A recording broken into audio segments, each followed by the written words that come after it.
Good evening, everyone. This is Radio Free Mormon. That's Bill Reel. Welcome to the Mormon Newscast. You'll see it is just Bill. It is just I. There is no third party on the screen. There is no Rebecca here. There was a Rebecca here up until a couple of minutes before the show was scheduled to begin. And then Rebecca first froze and then disappeared. It's kind of like Bewitched. Do you ever see Bewitched, that old comedy from the 60s, Bill? I guess you have. Yes. Sometimes she pops in, sometimes she pops out. Rebecca has popped out, and we're going to have to wait and see if she pops in because we're hoping so. We waited as long as we thought we should after the regular starting time. But anyway, let's all just send positive wishes her way, and I'm sure that will help. All right, here is the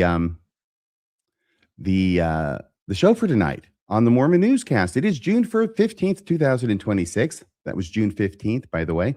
Kyle McKay apologizes. That's my former missionary companion. Official apology. It was in writing on paper with a what is it called? The heading at the top, Bill? Church letterhead. Letterhead. Yes, at the head of the letter.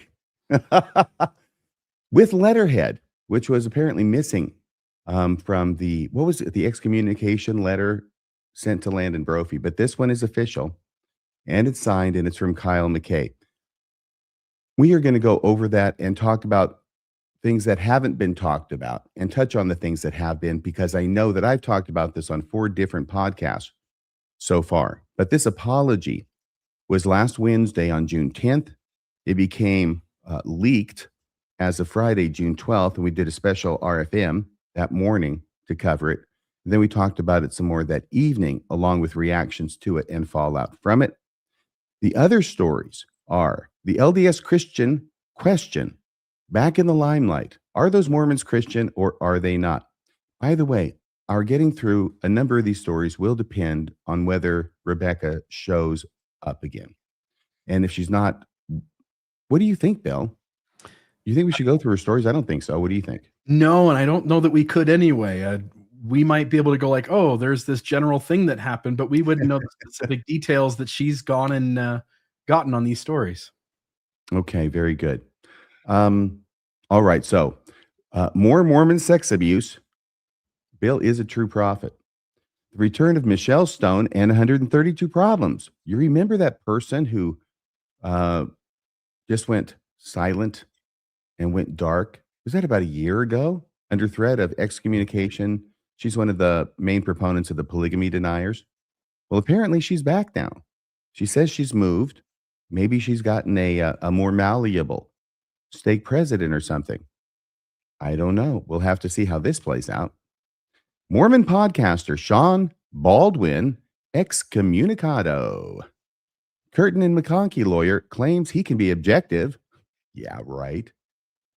The word Mormon is no longer Satan's victory. By the way, that Curtin McConkie lawyer claims it can be an objective story. I think is that yours or is that Rebecca? That's me. Oh, good, because I'm kind of hacked off about that. That really bugs me as a lawyer. The word Mormon is no longer Satan's victory. Sheri Dew doesn't want you to go to the gym. Question mark? CSAM, which stands for Child Sex Abuse Material. Judge Kevin Christensen, remember him? We covered the story when it broke. We covered it when he pleaded guilty. And we're going to cover the sentencing, which happened last week as well. He's the guy who, in concert with the fire department chief in the small town of Tremonton, were combining their powers to exchange and potentially sexually abuse kids and exchange material of that, pictures and video. Pickleball player in a pickle. Fifth Sunday material. And an update on the Clayton Journals. I know that one is yours, Bill, and I'm looking forward very much to seeing that. Here is a slide that Rebecca had put in. She wanted to make a notice, and I think it's appropriate that there was a Mormon missionary elder who had passed away. It was Elder Damien Mununga, I think. This is from Copperbelt Stake of the Church of Jesus Christ of Latter-day Saints in Kitwe, Zambia. Are you able to read that, Bill? It's a bit small for me. I can. It's with deep sorrow that the Copperbelt Stake presidency in the Zambia Lusaka Mission Presidency announced the passing of Elder Damian Munanga, a full-time missionary of the Church of Jesus Christ of Latter-day Saints. Elder Damian Munanga, a member of the Bulangelo branch, was serving in the Twapia ward of the Zambia Lusaka Mission. You sure you couldn't read it, or is it just you wanted me to make a fool of myself reading all these words I don't know? You're doing a great job. All right, great. At the time of his passing, he passed away on the evening of 13 June 2026, so just 2 days ago.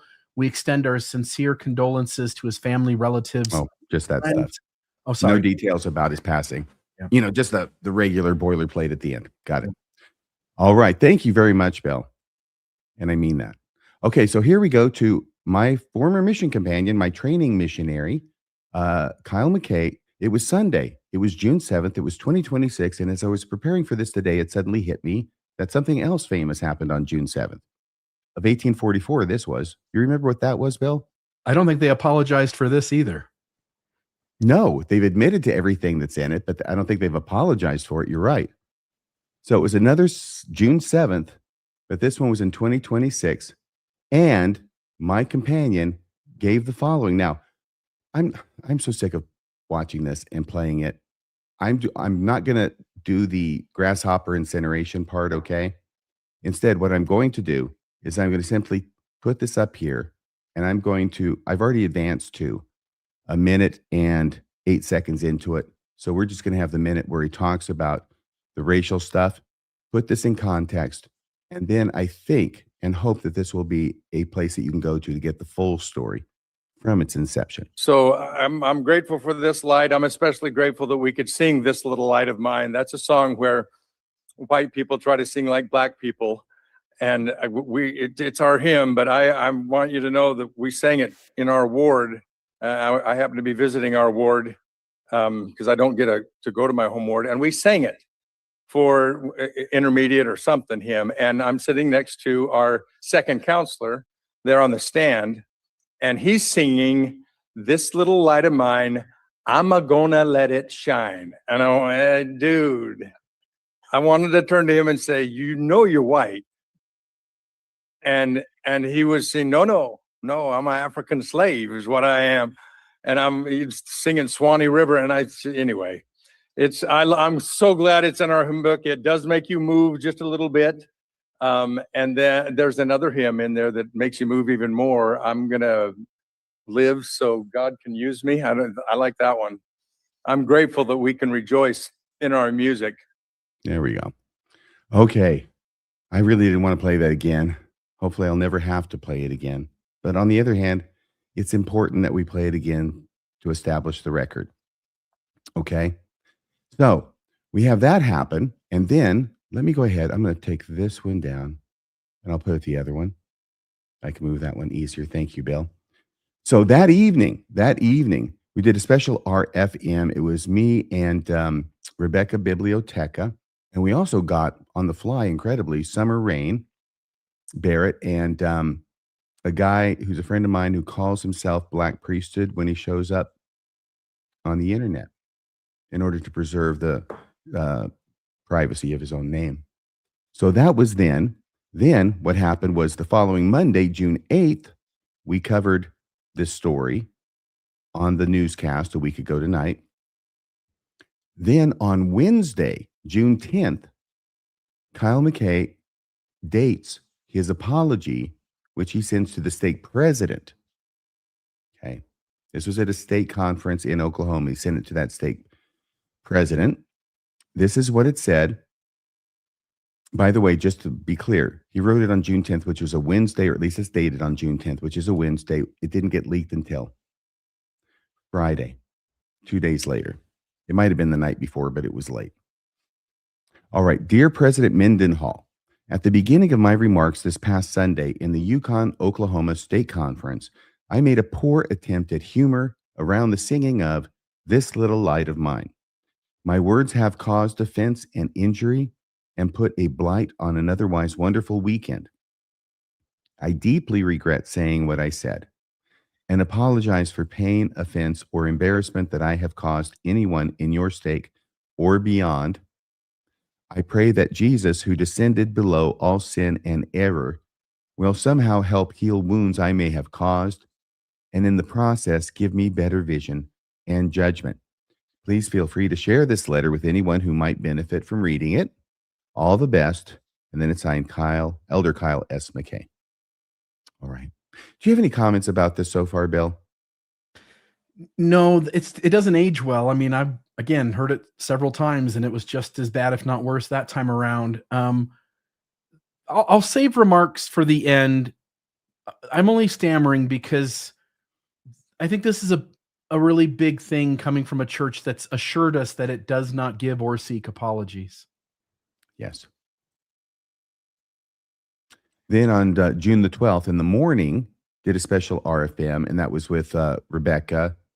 Well, she was on the phone, right, from Las Vegas. Yeah, that was kind of a disaster as far as the technical aspect, but we did cover the fact that he had issued the apology, and we read its content. So that was the main point of that. Then that night, last Friday, on Mormonism After Dark, we didn't have Kyle S. McKay on the show, actually, but we did talk about his situation and the apology. And there was all this fallout from people who had been defending Kyle McKay and defending what he had said and going overboard in defending what Kyle McKay said in such a way as to be much more offensive than anything that Kyle McKay said.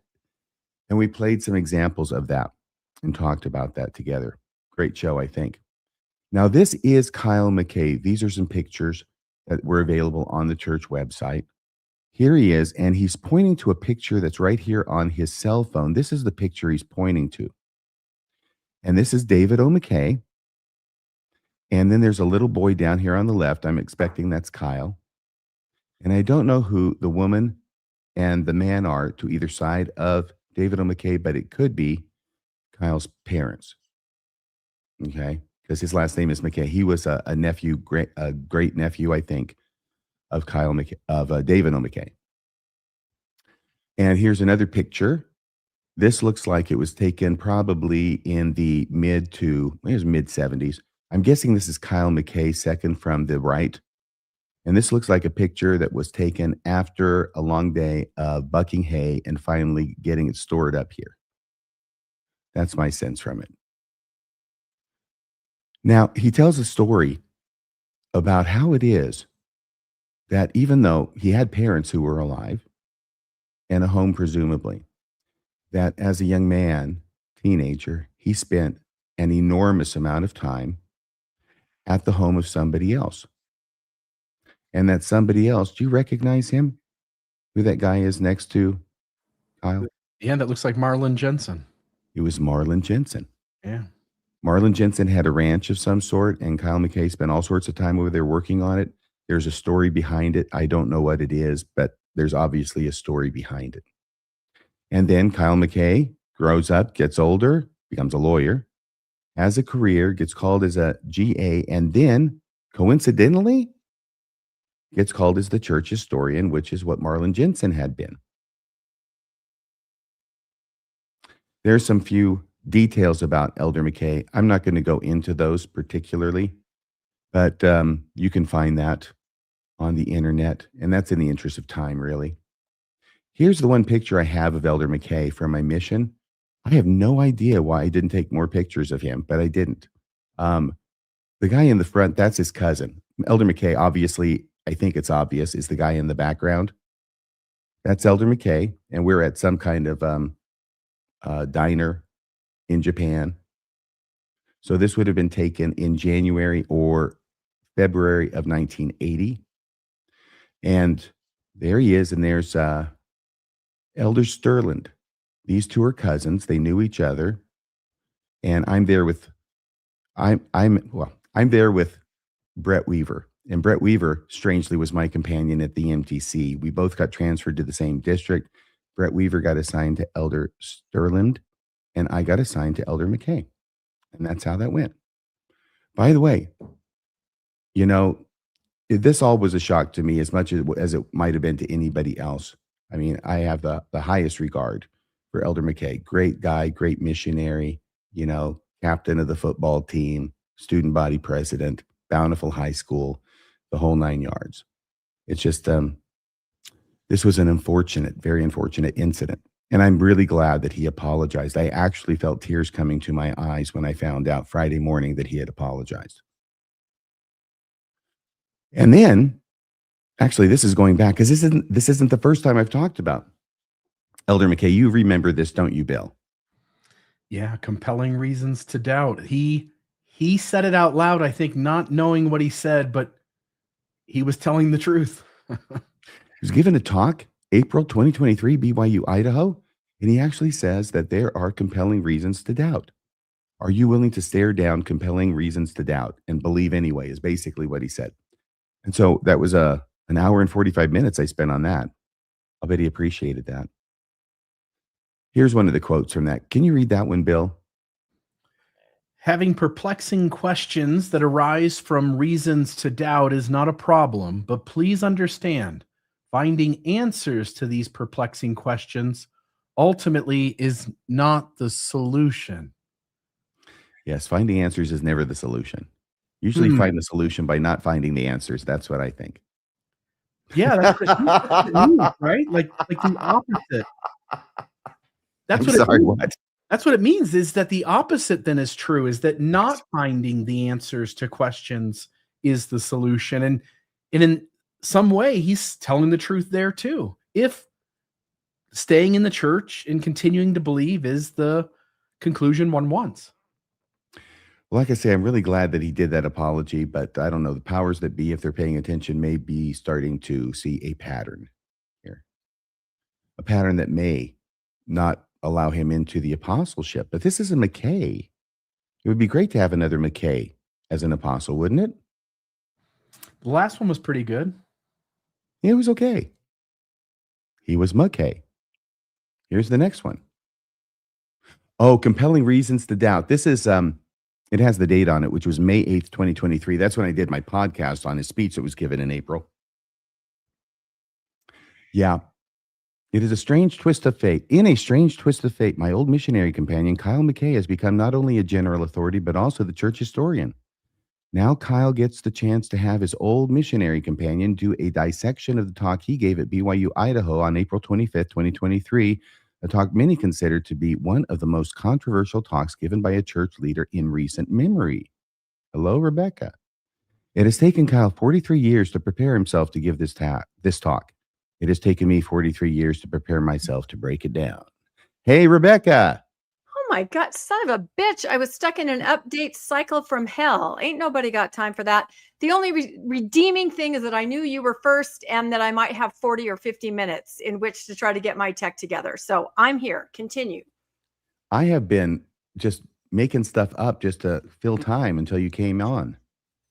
Are you saying I'm the only one that really knows what's going on?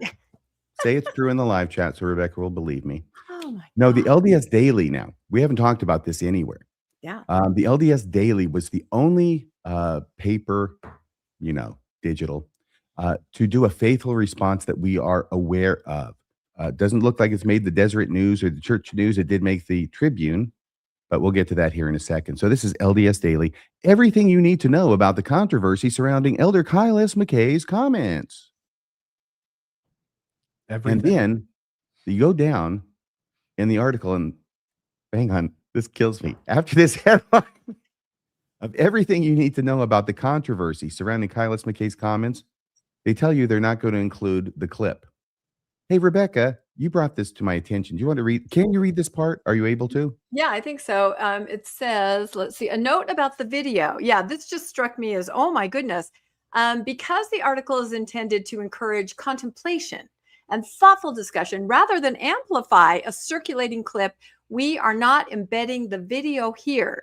So they're not going to include it with the article. However, readers who wish to view the remarks in full may follow this link and consider them directly. And the link takes you to generally unquotable.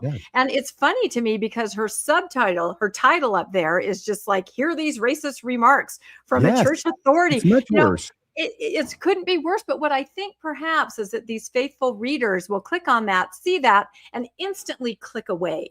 They will never actually hear the words of Kyle McKay. Well, you may be right. Perhaps it's the technology. Perhaps they don't have the ability to embed videos in their news articles. Oh, wait a second. Just a little bit further down in the same article, they do embed a video. Oh, it's of somebody singing This Little Light of Mine, apparently with the Mormon Tabernacle Choir, soon to be renamed as. So they can embed videos. They just didn't choose to do that one. In the days since the recording began circulating, now this was interesting. This is still in this LDS Daily Faithful because they want to throw shade. I think I'm using that slang term correctly. On his apology as to whether it's even real.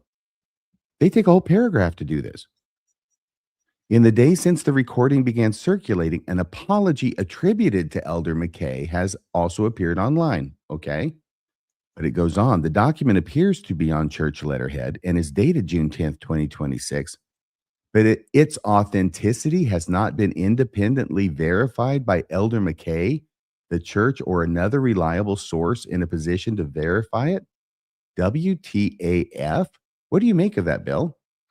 Isn't LDS Daily connected to the church? I mean, it's a very faithful website. Yeah, don't you think they could get an answer if they just reached out and asked? Isn't that what news entities do if there's any uncertainty? And I'll just say this too, and you go back to the previous slide, well, two back. This is the same way the church operates. It, on the outside, says it would love to encourage contemplation and thoughtful discussion of things like church history, but it then doesn't give us the church history, which I think is strange. And so if you really want people to contemplate and be thoughtful about what was said and to consider whether it hurt people, you probably ought to just put the video and let people hear the tone, delivery, and words that Elder McKay delivered. It's an interesting choice. Did you have any thoughts about this, Rebecca? This thing where it's like they're trying to say, well, we're not even sure if he really wrote it, as if the church wouldn't have come forth and said it's a forgery if he hadn't. Yeah, because I will say I received, can you hear me? Am I cutting you off? Can you hear me? Okay. I received the email. I'm the one that received it first on like Thursday afternoon or Thursday evening, right? And it was forwarded from the stake. It has all the earmarks of really being from a stake. It's from a person in the stake that had the conference, and it had the attachment by Elder McKay. So unless it's an extremely elaborate hoax with the email addresses correctly using the church email and the stake email, unless that's what it is, I think that it must be authentic. Well, obviously it is. Obviously. I mean, remember what happened when Streeter released that fake apology about the priesthood ban several years ago? How long did it take the church to come out and say, that is not from us? Right. It was very fast, is my recollection. All right. So no. This is real. This is real. But the interesting thing to me is they want to hold out this possibility that it's not, as if it might be a bad thing. I don't know. But you're right, Bill. This is a faithful rag.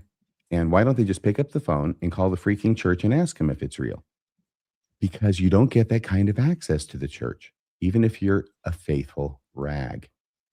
Now, this is something that Anonymous had written, and I'm going to ask Bill if you can read this, because I can't vouch for this. I have heard things like this in a couple of different places from people that are similar. Can you read this? It's a suggestion that maybe this wasn't the first time Kyle said something like this. Unfortunately, this was not the first time he had made remarks such as this. While at a state conference in California, he referred to the same song and made some comments that were uncomfortable to myself, my family, and fellow African-American members. In his attempt to be funny, he missed the mark. Perhaps in his future addresses, he can forgo the humor. It seems to be misguided and concentrate on the spirit guiding him. The rest of his remarks were marvelous, but unfortunately were overshadowed by his offensive remarks. There was another one that was similar to this, but saying that it had happened in St. George. Do you remember that, Rebecca? Yes, I do. And I'm sorry to say that I may be having more technical difficulties. So I think I'm being a distraction now. So I think I'm just going to have to log out. I'll text you guys about what I'm going to do next. So, because I think I'm glitching. Yeah. Thanks, Rebecca. Yeah. Just so you know, we can hear everything you're saying. Sorry about that. Now. But yeah, he had said the same thing about the same song. You can. Okay, because you guys sound like robots. Well, then I'll just keep talking. Yeah, somebody had mentioned in some comments that he had said the same thing about that song and said something like, let's sing this like, the people who would sing it that way, whatever he said. He made the same kind of comment, kind of that this is a different kind of a song that is in our white hymn book, sort of a kind of a tone. So I don't know. Maybe it's just something that he likes to bring up with the new songs that are in there. I don't know. Can I add something here, RFM, which is, the fact that he's commenting on the same song at multiple conferences. Again, he's the presiding general authority at that conference. He gets to dictate what music we sing. He's the one who chooses those things, I think. At least he has a veto power, but I don't know how much they really involve themselves in those kind of things. I'll say that when general authorities go to places, it reminds me of the Elder Holland and the dog story, the missionary going to another area and he meets his brother and the dogs. That story had been told by multiple general authorities at multiple places. Elder Holland himself had repeated the story multiple times. I just want to note that it seems to be the habit of general authorities when they go out amongst the people, they take the same 2 or 3 stories with them everywhere they go. Yes. And you're suggesting that he could have put his thumb on the scale to have this song played so he could tell his joke. Oh, it's possible. It might be his shtick. You know what I mean? He would have gotten better at it, if he had practice. It might be something that gets laughs. It might be his shtick, or he thinks it is. Yeah. Well, this was from the Tribune that went up on the 13th, I think it was. I deeply regret saying what I said. A high-level LDS church leader apologizes for offensive remarks. That's the headline. I mean, I don't think that Henry B. Eyring, when he went out to Mountain Meadows, he stopped short of apologizing, didn't he? He expressed regret. Yes. Yeah, it's a fine line. So, this is a remarkable story in more than one way. Oh, look. The Salt Lake Tribune knows how to embed it in the story.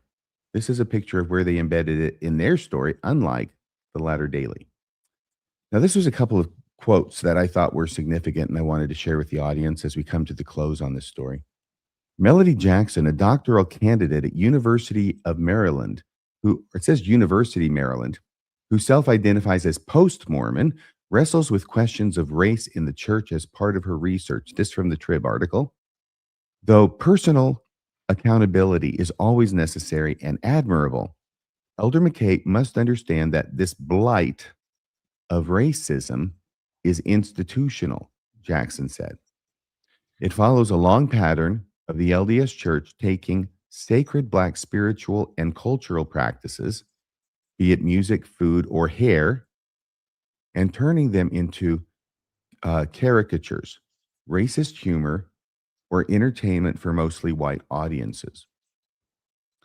And then this other quote from another individual, Marquita Elliott, a Black Latter-day Saint living in Lehigh, likewise viewed the misstep as one in a long list, warning that comments like McKay's undermine the church's bridge building efforts with the Black community, including its partnership with the NAACP. I wonder what they thought about this. We're a group of people who claim to be committed to the work, Elliott said. We seem to consistently give the mic to people who do extraordinary harm. Your thoughts, and if we could start with Rebecca. Yeah, I don't think we've ever seen somebody who's so high up in the church offer something that is this close to an apology. Some people have sort of dissected the apology and said, he's really kind of just saying, I'm sorry that, you found this uncomfortable and were hurt, and let's let Jesus heal everyone. So, but I think he is attempting to make an apology. My question is, had this not been made public by whoever did that, would he have apologized to the stake? Would, after he finished his remarks and went home, would he have gone, you know what? I think that was too far. Would he have written a letter to the stake? Because remember, the first part of it is the letter to President Mendenhall to be sent out to everyone in the stake, and then it includes his apology. Would that ever even have been sent if it had not been made public somehow? No. Yeah, I don't think so either. I mean, that seems obvious to me. Yeah. Yeah, so it's a necessity. And I also question, did he decide to do that on his own, or did he get some directive from higher up saying, this is a bad look, you're going to have to just apologize personally, and let's try to, put this behind us. I don't know what I think about that either. Bill? Yeah, in a church that is run essentially by white men now and white men all the way back to Joseph Smith, in a church that has had a racist past of prohibiting people of color of enjoying the full blessings of its gospel, in a church that allows its current prophet, when he was an apostle, to go to the B1 conference, which was a celebration of how far we had come, and for him to have made it part of his presentation to tell everyone in the crowd that the ban was of God, even if we can't figure out why we came up with those theories. In a church like that, you're going to have to get used to racism showing up on a regular and consistent basis, because this is a racist institution from its founding to its present moment, and it doesn't want to do the work to move past it, to say it's sorry, to make the necessary changes, and create a culture and a leadership that is something other than old white men. Mhm. I like the way you put that. You started off with in a church that is run, and I started thinking, what if you said that in that movie guy voice? In a church that is run by white men, going back to Joseph Smith. Okay, these are the things that occur to me. All right, there's actually a little bit more to this, a little bit more to the fallout. Now, this is from this is on the Mormon Stories podcast community. My goodness, hundreds, if not thousands of people must have seen this already. Well, John Hadjicek, and I hope I'm mispronouncing that, weighed in on the side of Elder McKay and went so far in his defense that he ended up committing a grosser crime. And Brandy Farrell Heppier is responding to something that he had said. This is all I'm clipping, okay? If you want, I expect it's still all over there. Maybe it's not. I don't know. Maybe he took it down. She says, "Oh, my sweet friend, this is not manufactured controversy," because that's what he'd called it. "I'm so sorry that you felt it important to say this. I see this all the time when white people try to state their joke or comments that downplay racism or another race's experience. The bottom line is he will never be in a spot where a comment, even to another white person, on what not to appropriate is appropriate. Know your lane, stay out of any other. That's the bottom line, especially to leaders in a global church. Just know that you don't know. No, just know that you don't, nor ever will you know. Just know that you don't know, nor ever will you know." Okay, so that's what Brandy had said to him. Here's what John Hadjicek comes back with. "Hey, bigot, I've never been part of an organized church, but I've been a Black Panther. Don't stereotype." Can I jump in here for a second, RFM? This is John Hadjicek, who is known a bit in our community. I've run into him several times going back probably more than a decade at this point. Mhm. He has a history of claiming that he has historical items, that he's really cool, interesting things that if he had, it would be game-changing for Mormon history. He claims he has them. Then he notifies everybody he's got them. They're going to come out shortly, and then they never show up. And it's happened at least a half dozen to a dozen times. Wow. So he claims to be a collector of Mormon artifacts. He's never, ever produced, as far as I know, anything of substance along the lines of what he says.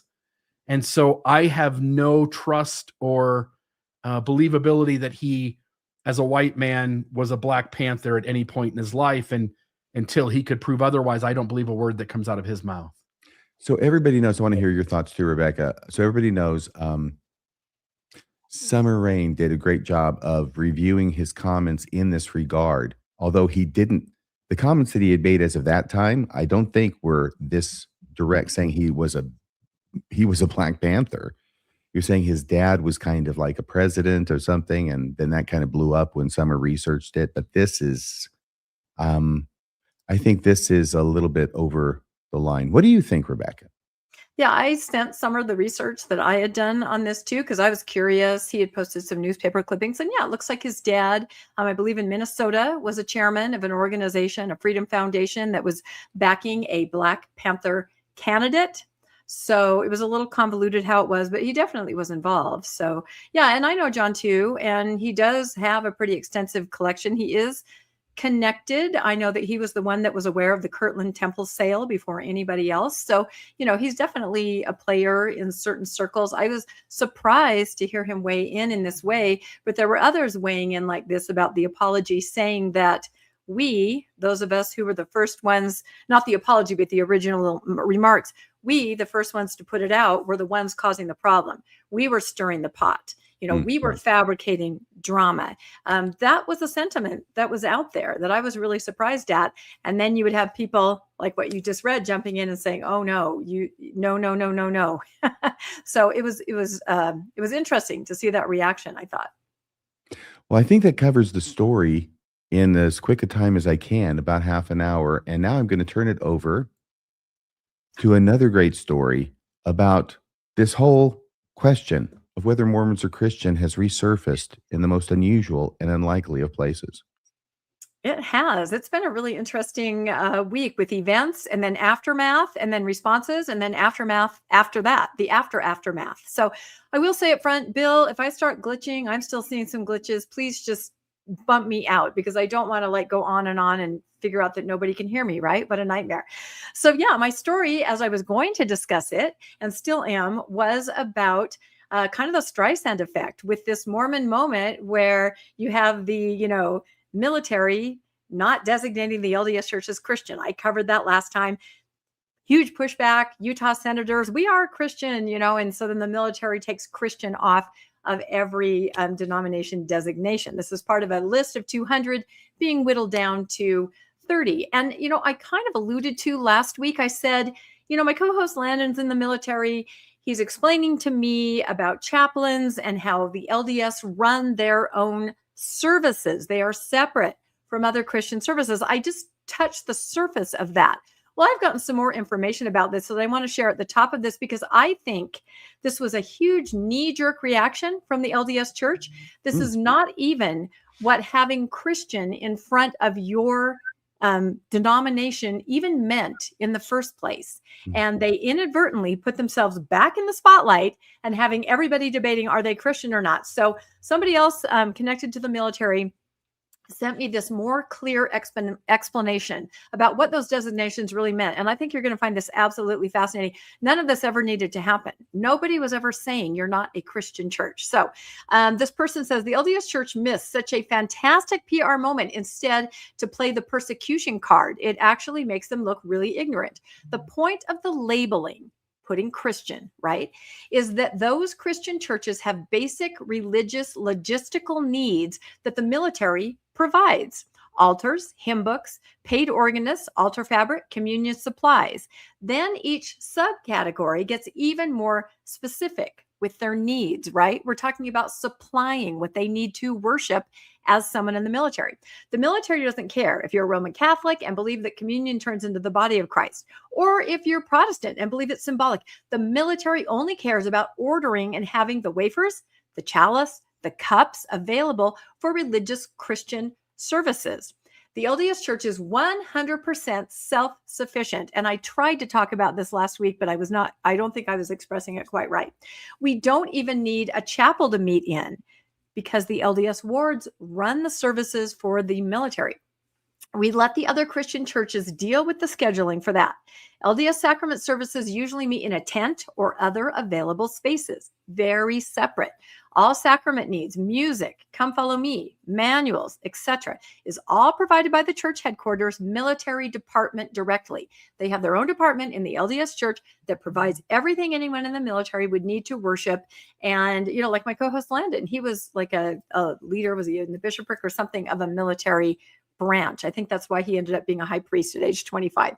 LDS was separate from the Christian needs label. Now that's important. The Christian needs label, what they need, showing that we need no supplies from the military. We need no special food, no clothing, no religious materials, no chalice, no wafers, no tablecloth, right?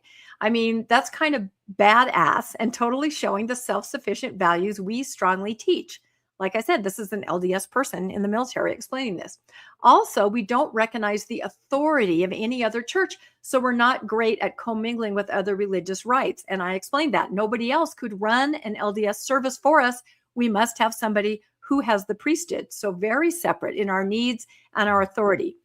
The list, Christian, right? Christian, Seventh-day Adventist, Christian, Jehovah's Witness, Christian, Lutheran. That list isn't about people's beliefs. It's about what the military needs to provide. There is a chapel tithes fund that all Christian churches donate to pool funds for hymn books, paid organists, etc. They all put into this. The Mormon church does not pay into this fund or take anything out of it. They are self-sufficient. It could have been a really cool moment. Too bad we all got triggered.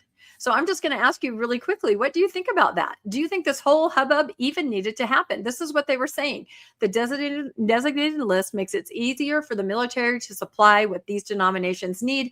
Mormons don't need any of that, so they're just on a line by themselves. RFM, what do you think? Yeah, maybe. I don't know. I don't really know. Maybe that's what it was. All I know is that there is a certain segment of the populace out there that consistently says that what Kyle McKay said in the same week, by the way, that what Kyle McKay said was no big deal, but the DOD list was the end of the world.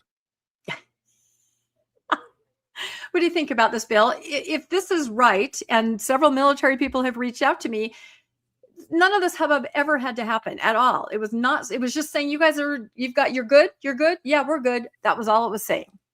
Wasn't it Mike Lee who got involved in this? But yes, and Cox, they all went nuts. Why are we not Christian? That's what I'm saying.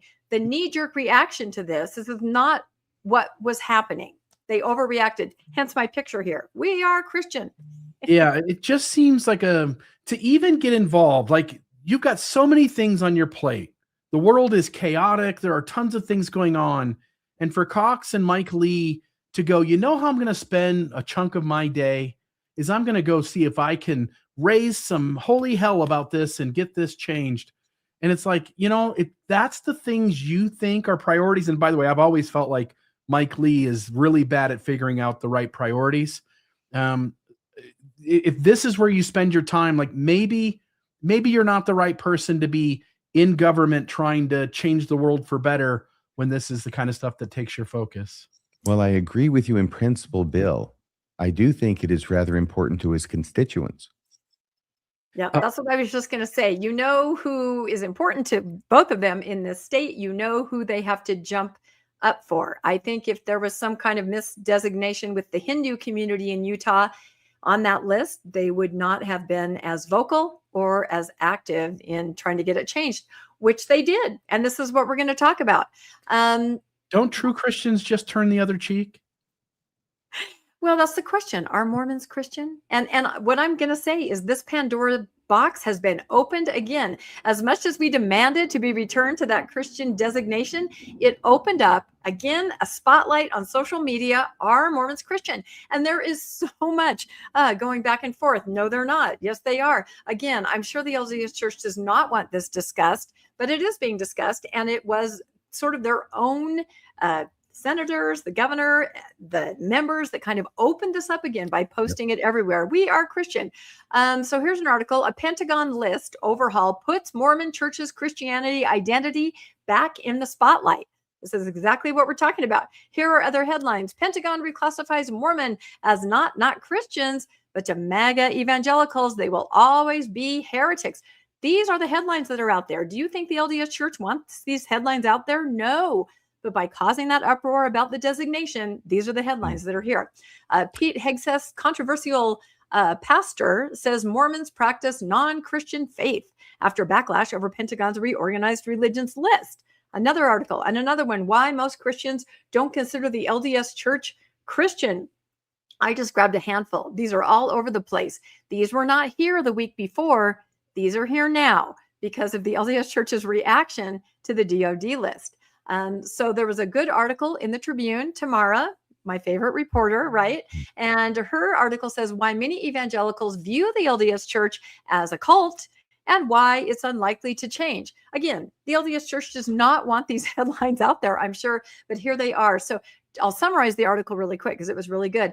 The Pentagon's classification controversy may have been resolved administratively, but it revealed something much bigger. The long-standing effort to gain recognition as Christian from evangelical circles remains unsettled, and the church may ultimately face more significant questions about identity, political alliances, and its place in an increasingly diverse religious landscape. They're on the map again with this question. One of the more interesting takeaways from the Pentagon's recent religious affiliation controversy is that the debate over whether LDS Latter-day Saints are considered Christian may not be the biggest challenge facing the church. While Utah political leaders successfully push back, as Bill pointed out, after the DOD initially separated the LDS Church from Christian denominations, the episode highlighted a deeper reality. Many evangelicals still do not view Mormonism as part of traditional Christianity, and that disagreement is unlikely to disappear simply because of a bureaucratic change, a push of a button. In fact, now it's even more highlighted as people discuss it. That article that title I showed you before, Why Most Christians Don't Consider the LDS Church Christian, little summary of that says a central argument may be made by many traditional Christians is theological rather than cultural. While Latter-day Saints affirm Jesus Christ as Savior and place him in the center of their worship and the name of their church, they reject key doctrines established in historic Christian creeds, particularly the Nicene understanding of the Trinity. Latter-day Saints' teachings about God, Jesus Christ, human exaltation, and additional scriptures differ significantly from the beliefs held by Catholic, Orthodox, and most Protestant churches. Because of these differences, many theologians and clergy regard the faith as separate religious traditions rather than a branch of Christianity. That was a nice way to say it. Some of these other articles are a lot more harsh. So the controversy also raises questions about whether the Latter-day Saints gain anything by seeking this validation from outside religious groups. This is a good question. Should they even be trying to do this, leaving all of us scratching our head going, what is happening to our church that we grew up in? Many observers noted that the church has spent decades emphasizing its Christian identity, but acceptance ultimately remains in the hands of other faith traditions that use different theological standards. From this perspective, the more important question is not whether outsiders grant the Christian label, but whether the church members are comfortable defining their faith on their own terms. And here again, I'll ask you in a minute, RFM, I put a picture of that cross on Temple Square in front of the temple as they try so hard. We report on this a lot, to be Christian. What were you going to say, RFM? Rebecca, the church that I was baptized into in 1978 was more than comfortable. In fact, it was proud to define their faith on their own terms. And something drastic has happened in the intervening 48 years. Yeah, and much more recently, it's taken off at light speed, I think. Any thoughts on that really quick, Bill, as I wrap up this article? I was just looking to see if Jesus ever tried really hard to convince people that he was the Son of God, and he often would say it according to the scriptures, but there's not really any instances of him fighting with somebody. I am the Son of God, and it's a strange thing that here's these, Mormons who, again, when I was Mormon, I considered myself Christian, but it's a strange thing then to go to war with people over whether they label you the way you want to be labeled. Maybe just show up and be Christian. And in that way, Mormonism still has a lot of work to do. That's it. And I'm going to go through in just a slide or two. There are quotes where past prophets and leaders were very comfortable not being seen exactly as Christian. We were a peculiar people. We were different from other Christians. I've talked before about, to my mom, the word Christian was sort of a dirty word. She would wrinkle her nose up a little bit. Well, though they're Christian, she would say about my friends when they'd invite me to a Bible class or something like that. They're Christian. They're different from us. And we were proud, right? So it's very different today, I think. The article goes on. Another theme emerging from the discussion is the risk of tying religious identity too closely to political coalitions. The Pentagon episode occurred within a conservative political environment that many Latter-day Saints have generally supported. Yet, when the classification issue surfaced, some members were surprised, like shocked, I think, really disappointed to discover that political allies were not always theological allies. The incident served as a reminder that shared political goals do not erase long-standing doctrinal disagreements, right? You guys aren't Christian. I mean, I'm showing you only a fraction of the articles that have popped up just this week.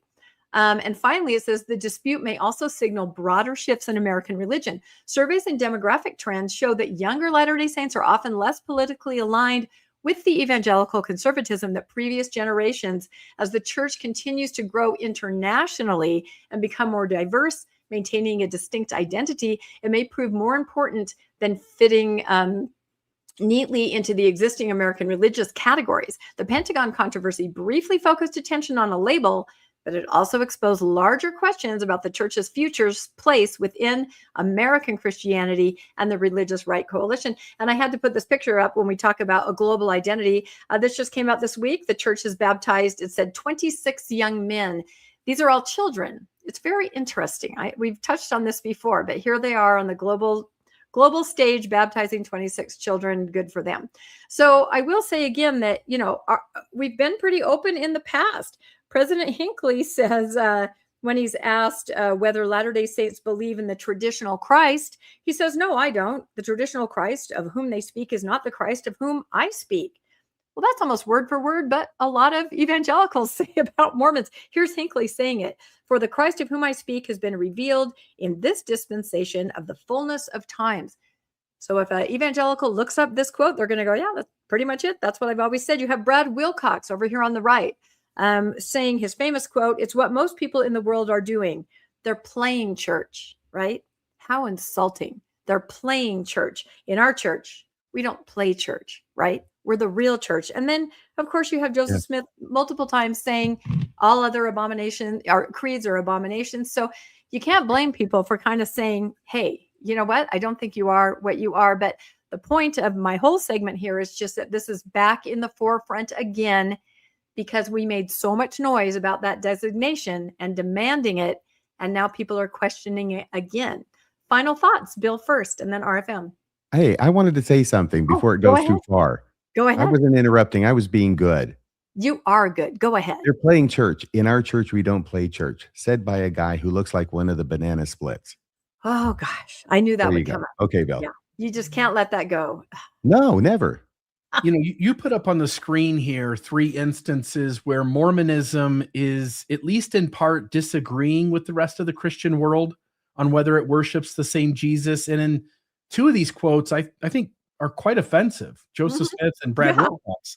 And so for a religion that goes out of its way, Bruce R. McConkie made numerous comments that could have also been used as well. Yeah. For a church that puts up tons of teachings and comments from its leaders that are insulting to the greater Christian world, it's sort of a strange thing. And again, Mormonism, this isn't its first time doing this.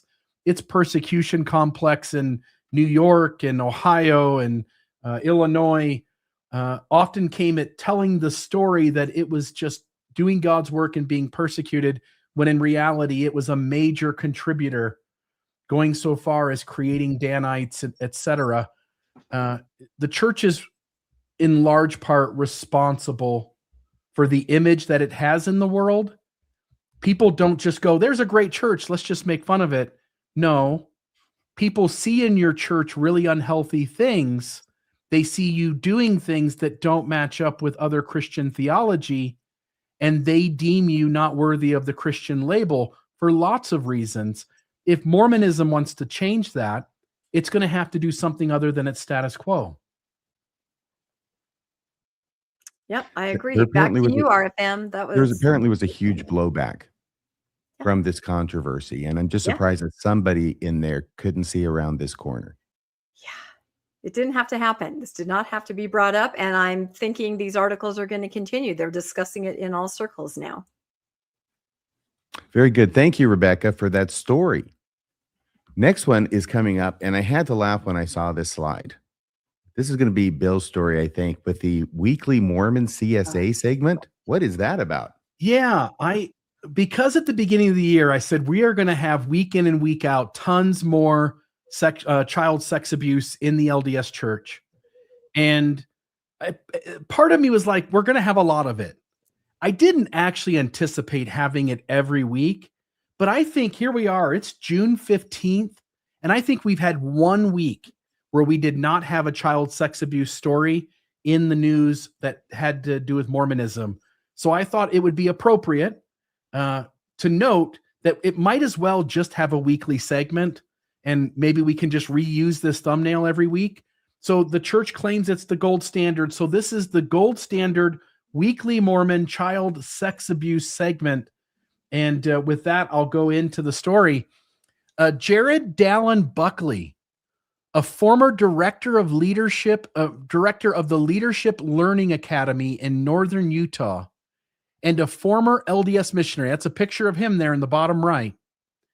He served in the Philippines from 2004 to 2006, has pleaded guilty to multiple federal child sexual abuse material charges. And this story is crazy.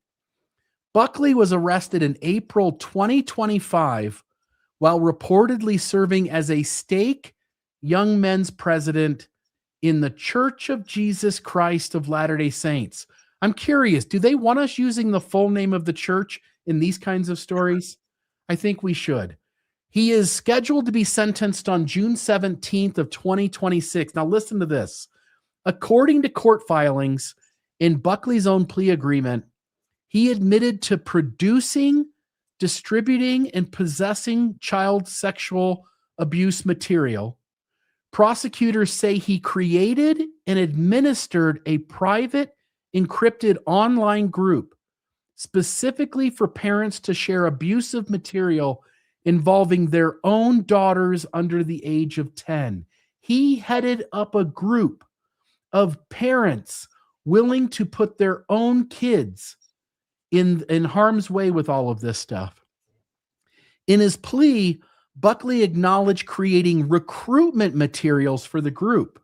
Every member a missionary is what he believes about the group he created, and he was just doing the missionary thing in this group, implementing verification procedures for prospective members. So he was creating the system to ensure that law enforcement couldn't get in, but get in they did. And encouraging participants to produce specific types of abusive content that he wanted to view. Federal prosecutors described the group as an international network dedicated to the sexual exploitation of children. The investigation began after law enforcement in New York traced the distribution of CSAM to an internet account linked to Utah. Search warrants executed in April 2025 led investigators to Buckley, and forensic examination of his device reportedly uncovered numerous files depicting child sex abuse. Authorities also cited concerns about Buckley's position as a charter school administrator and his involvement with youth organizations in the LDS Church and elsewhere, arguing that he posed a significant danger to the community. While investigators initially explored whether the case involved the production of abusive materials beyond the United States, and despite Buckley's extensive involvement with youth programs, no allegations, I believe, as yet have surfaced connecting his crimes to children at the schools where he worked. Sentencing is expected later this month, and I just want to note, sadly, once again, the Holy Ghost and the spirit of discernment are powerless against such. This is going to continue to happen until the church, and again, this isn't the church had something to do with it. It didn't, as far as we know, happen within the church. What I'm saying is that until the church notifies its members that its prophet, its apostles, its stake presidents, its bishops, and anyone else in between could be just as unhealthy as any other stranger outside the church, we're going to continue without having any safeguards, putting people like this in church leadership. He was a stake young men's president, and this is all the stuff he was guilty of. And look at him. He's got the Mormon glow in his eyes. This is a guy you'd go, oh, that's Brother Buckley. He's dependable. He shows up at everything. He does all the things he's supposed to do. We have to stop in this church believing that just because someone holds a calling, that they're not a risk, and we should treat everyone as a stranger that they are. Anyway, thoughts from you guys first, RFM, and then you, Rebecca. I was going to make the same comment that you made there at the end, Bill. You know, we like to think that we can tell a child molester or someone adjacent or whatever, okay? I don't think we need to draw a whole lot of hard and fast lines here. The CSAM is adjacent to child molestation, okay? And frequently accompanies it. Now, having said that, on Fridays over at the pretrial hearing in Superior Court, we would always use the biggest courtroom available, and we'd pack in all the criminal defendants. They had pews like a church, right, going back, and there'd usually be around 100 of them in there who were charged with something or other. And there were times when there'd be somebody there who was charged with child molestation, and you go, oh yeah, obviously, that's what this guy was charged with. He looks like it. In fact, sometimes it was a game between the defense attorneys and the prosecutors. Can you tell the child molester in the crowd? And then, the prosecutor turn around and go, oh, right there. Yeah. That's what we think they all are like. That's what we tend to think. Okay. I really want you to look at this face, because that is the face of a person who just got done pleading guilty to all of these things that Bill just read, and felony counts, and he's awaiting sentencing. And if that guy is in your church, are you going to trust him? Of course you are, because he looks absolutely trustworthy. He looks like the nicest guy in the world, and maybe in all sorts of other respects he is. All I'm doing is once again trying to let you know that you cannot tell a child molester by looking at them. And frequently, a person who looks like the most innocent and unlikely of people to do this is exactly the one who is.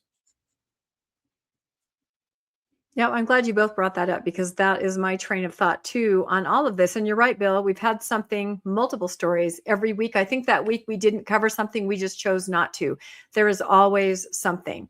And, I have the ability, or I tend to be able to find out what callings people have. I'll see them in the news, and I'm always curious if you're arrested for something, especially CSA, are you LDS? Are you in the ward? What are you doing? And some people will say to me, why do you do that? Are you just trying to smear the name of the church? Why do you do that? And I'm like, exactly what you guys just expressed is why I do it. Because I figure if I do it enough, this guy was a primary teacher. This guy was a stake this guy was a young men's leader. If I do it enough, then maybe parents might just get the idea that you do have to be on guard. You do have to be aware. There is not discernment. People are not put in callings because they have been discerned to be trustworthy and amazing. You have to be really careful. And the church is full of children and young parents, and everyone trusts each other and everyone's happy. And so I think if we have these segments and we talk about it, as difficult as it is, maybe one parent will go, you know what, I better watch out. I better just be a little more careful, because the ward is not going to tell them if there's somebody there. We have multiple stories like that are even more horrifying. So none of us are trying to drag the church's name through the mud. None of us are trying to do anything like that. We're just trying to have an awareness, help people have an awareness by showing exactly what you said, RFM. That guy, I would have trusted that guy in the hall. I would have said, great, what a great, yeah, anybody would. So that's all we're trying to point out. Can I say one more thing? In this space, people in the church, they believe their religion is important to them. It has lots of value, and they want to be treated kindly and fairly about that. They don't want to be mocked or made fun of. And then those of us on this side, like, we have to sometimes wear kid gloves. We're supposed to, because it's in the realm of religion, we have to give a greater amount of benefit of the doubt than what would be normally required out in the world. And I just want to note, again, I don't mean this anything other than the truth. Joseph Smith was a child molester. Joseph Smith did all of the grooming techniques, got multiple children into his home, and took advantage of them in, at the very least, intimate, inappropriate, religious coercion relationships, and almost certainly sexual. If you're a Mormon, and you've grown up all your life in the church believing this man is the founder of your church, on some level, when we're believing, we don't, because of just this instance here, we don't seem to have the skill set because of the need to believe religious things about our founder and the local leaders and the apostles and the prophets. We don't seem to have the tools in our tool bag to recognize child molesters among us, because we believe in this man and don't acknowledge that this man took deep advantage of children, and not just one and not just five, numerous children he took advantage of, and almost certainly in ways that were sexual. I can't believe you would say that about Joseph Smith. I mean, look at his face. Yeah. That's his painting. That's his Ken doll pretty boy painting. Yes. Well, I think that that guilty plea and what he did, that other guy kind of terminated his career at the charter school. However, speaking of terminateds and terminators, it takes us to our next story from Rebecca. Isn't that a great thumbnail? I love that. Yeah, I dared to go on a weekend vacation. I stepped away from my podcasting couch on Thursday. Two pretty big things happened: the Kyle McKay apology and Michelle Stone. So I'm glad to have a chance to cover it here. So we all know one pretty big thing happened. Okay, I'm just saying things that are notable, things that are interesting, things that make people go, aha. Michelle Stone, who is the creator and host of 132 Problems, where they delve into polygamy. And of course, they are in the camp, the ever-growing camp, that Joseph Smith never practiced polygamy. We don't need to go into all the different reasons. There's so much information behind it on her channel, so many episodes. But months ago, because she's always kind of been in the crosshairs of her local leaders, yeah, everybody keeps saying local leaders, she took everything down. She was told to take everything down, and she took all of her content down. Those of us that are podcasters were like, that is something. I mean, she had quite a body of work, quite a number in the hundreds of episodes, and she took it all down because of these issues. Her membership was being threatened. Like I said, she was in the crosshairs of local leadership, and she took it down. And then suddenly she makes this announcement. I'm back. There she is. She's the Terminator. And I'm just going to kind of read what she said, because I can probably read it faster than the actual episode. She says, pretend I'm Michelle Stone. I'm channeling her voice. It's been quite a while. Hello, everybody. I want to jump on, give you guys a quick update, let you know some of my plans of what to expect. First things, I'm moving on. I will be starting my academic program in the near future. She's working on is it her PhD or her master's? I think her PhD. She would never really say where she was going to be getting this higher degree, but apparently she's moving there. She says she has her housing ready to go. I am moving. So in that process, I am no longer in the same situation I have been. Now that's interesting. To me, that says she believes that by moving away from the stake that is gunning for her and her membership, that she is no longer in that situation. That is not always the case. I look at Natasha Helfer, who moved across state lines, several states, and was still summoned back to Kansas, I think it was, to face discipline. So she seems confident now that she's not dealing with these particular set of leaders now, and maybe roulette will be kind and she'll find a different set where she is. You might want to double check and see if there's a hold on her records. Yeah, we talked about that, those little notations, and I'm sure they have a new one for monogamy affirmer / polygamy denier. I'm sure that carries on. Anyway, she says, I am now going to go ahead and put several of my episodes back up. I'm in the process of doing that. Then she goes on and she gives an explanation of what her podcast is, what it was meant to be. Again, it's in the camp of monogamy affirmation. Joseph and Emma were the love story of the century. They were married and there were no other women. Nothing else was going on. So with that being said, she continues. Let me go to the next slide here. I am going to start re-releasing episodes as I can. I can't release them all at once. It's too much, but she's going to start putting everything back out. She may not be able to do a lot of new content because she's going to be in this rigorous academic program, but she says, keep your eyes open. She has some exciting things planned, and she's very excited to be able to put all of her content back up, because I'm telling you, it's a ginormous body of work in this monogamy affirming arena here. She's going to start releasing them here and there throughout the podcast.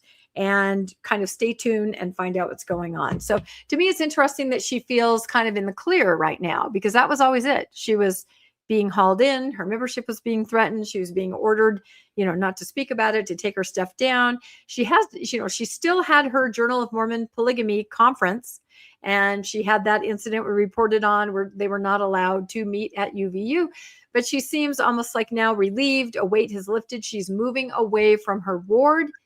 Now she feels like she has the green light. And I just don't know, because I see people, they still reach out, and the problems don't go away when your leadership is after you. So I don't know. What do you guys think about this? Bill? It's strange.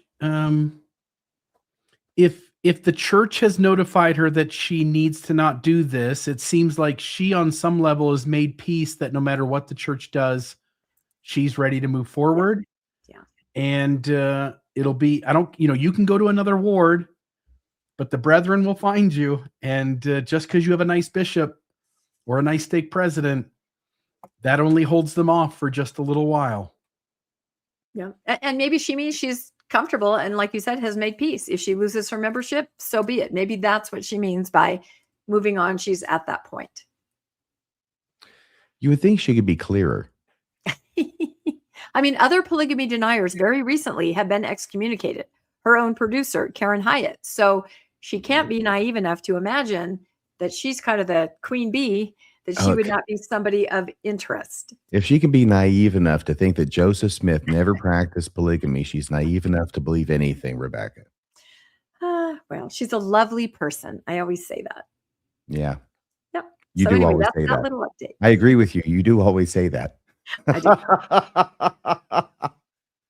Did you want to say anything else about this announcement of a comeback? No, it's just an update, and she still has not said where she's going to continue with her studies and her academic program, but maybe that'll come out more in the future, and we'll just see, because I'm sure something will happen. I mean, if her content is all back up, and there's Bill's going to talk about some other interesting news in that monogamy affirming camp. Things are heating up. I would think attention and scrutiny is on this group big time.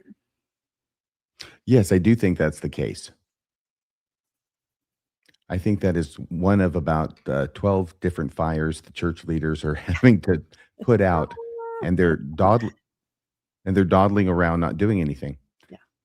Host has muted your screen. Was I muted there? No. I muted the other slideshow you had because the microphone was on, and okay. I was just making sure we didn't have any overlap of sound. So Thank you so much. I just want to make sure the audience didn't miss any RFM.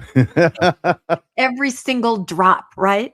And speaking of excommunications for saying crazy stuff, controversial Mormon podcaster Shane Baldwin of Zion Media, this is the fourth Baldwin brother, Shane Baldwin of Zion Media, excommunicated.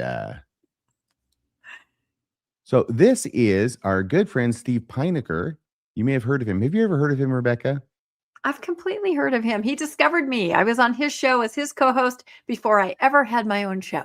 It's so funny because when you made the claim about being the first person to receive that apology letter, it reminded me of Steve. And I thought, are you Pineckering us, Rebecca? No, I'm not, because I was the first person to receive it. So I think Pinecker should go into the dictionary as a verb, meaning to claim priority, or that you got somewhere first, or that you're the one who discovered somebody else. That's to Pinecker. And kind of like last time, I used the word Wilcoxing, or to Wilcox, right? Which means somebody that gets up at the pulpit in a religious setting and says something unbelievable. Very good. Very good. Is this ready to go now, Bill? Have we tap danced enough? Thank you so much. You're the best. So he's making this announcement, I think, today or earlier. December, I announced that a member of the Church of Jesus Christ of Latter-day Saints, who's a YouTuber, was about to be excommunicated. It was expected to happen this January, but for whatever reason, it was summertime before it happened. And that person was Shane Baldwin of Zion Media. I've been in contact with Shane. This is not surprising. This was somewhat expected. There was some other church discipline issues that were going on. And so it was kind of inevitable that this probably would happen. And Shane expressed to me that he would like to tell his story on the MBR platform. So stay tuned for further updates. Also want to let you know that Jeremy Hoop called me up last night and he gave me some more information about the William Clayton journals. We're going to be doing a special live stream next week about that here at MBR.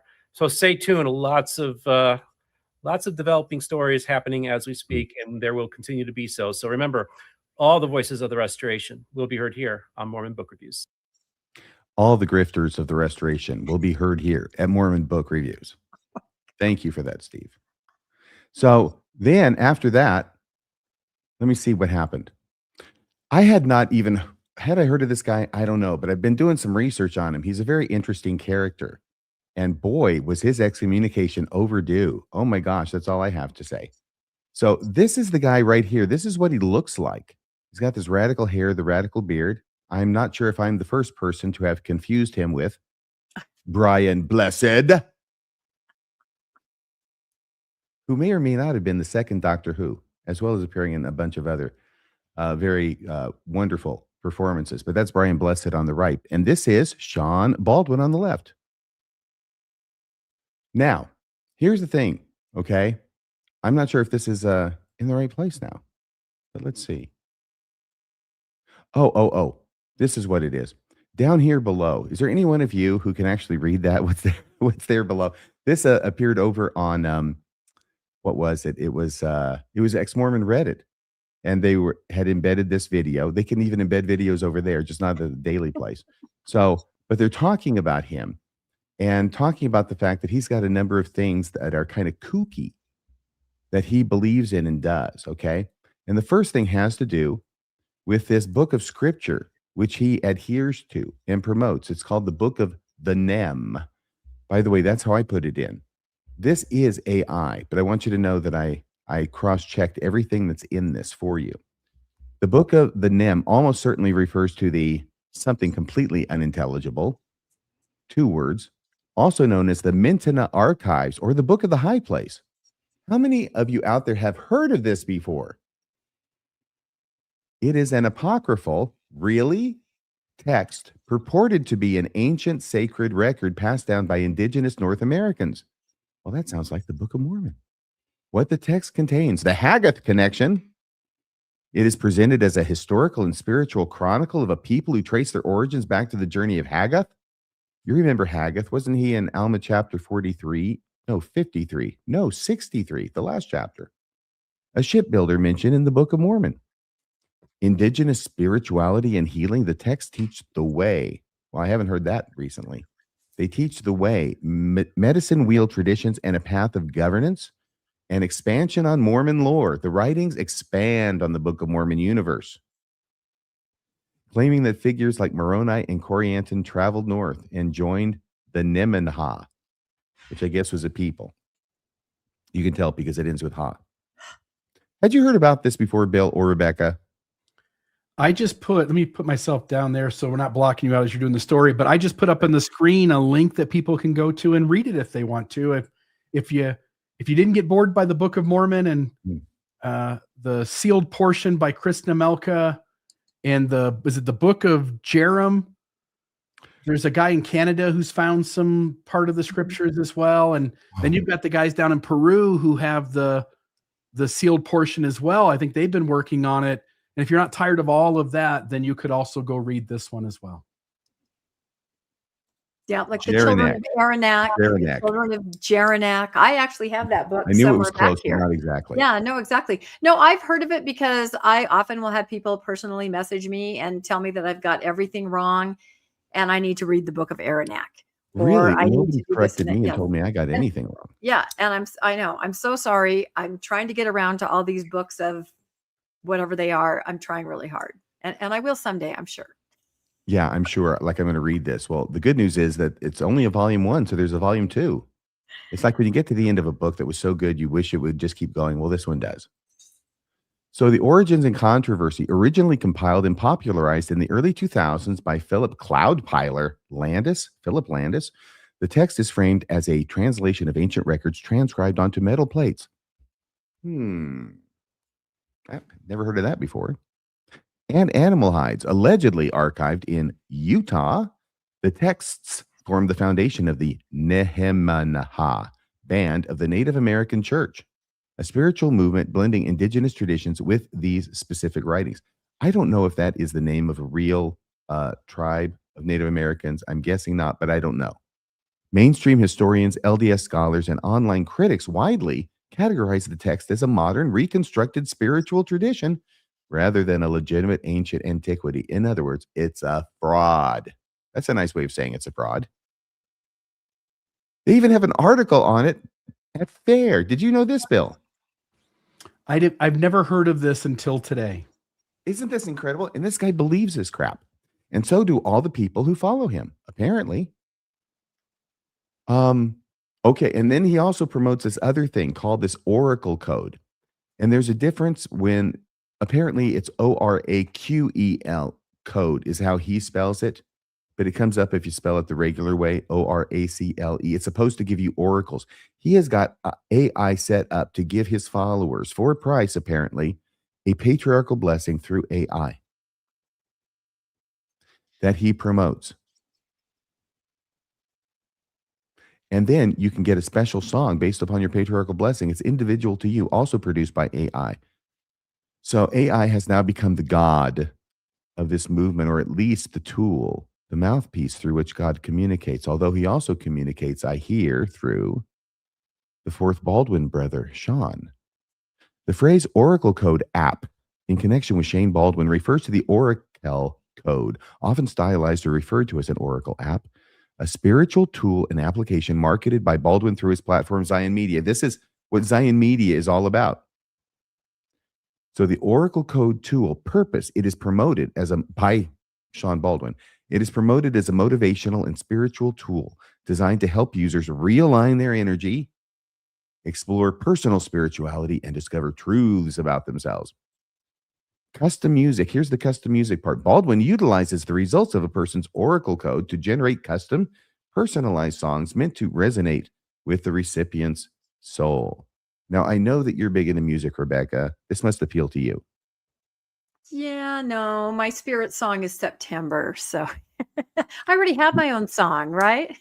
By Earth, Wind, and Fire. I know By you Earth, mentioned Wind, that and before. Fire. That's right. I've already told my kids I want that played at my funeral. I don't know if I have to arrange to die in September or it would be okay just to do it. But I've already have that, in my last wishes. So now, do you know what this is about, though? Mormons are bored out of their minds, with what is available to them. But there is this hint that there's more and there's more mystery.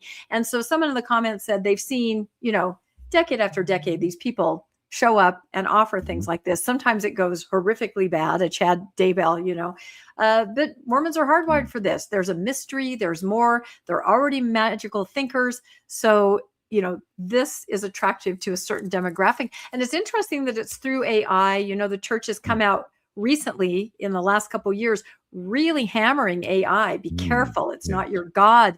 It's not your oracle, maybe. So I can see why people fall for this. They just do. They need something more. Bill, can you read this last comment up here about the Oracle code, about the platform, and then give us your thoughts? Sure. The tool is tied directly to Zion Media. Isn't that the company he runs? Oh, yeah. Okay. So the tool is tied directly to Zion Media, also associated with Zion Streaming, an online media ecosystem focused on fringe, deep, or alternative latter-day theology and spiritual concepts. So he's created a website where you can go and pay money and he'll get you your spiritual song and spiritual scripture and help set you up so that you can know your purpose in life. And your patriarchal blessing. It's even better than a patriarchal blessing. I mean, this one comes from he has been known to promote it as better than a patriarchal blessing, although when he's confronted with it, I think he sort of Mott and Bailey's it. Joseph Smith Sr. charged for those early patriarchal blessings too, didn't he? This guy is a cross between Joseph Smith Jr. and Brian Blessed, I'm telling you. So Shane Baldwin, often referred to as the Mormon Wolf of Wall Street.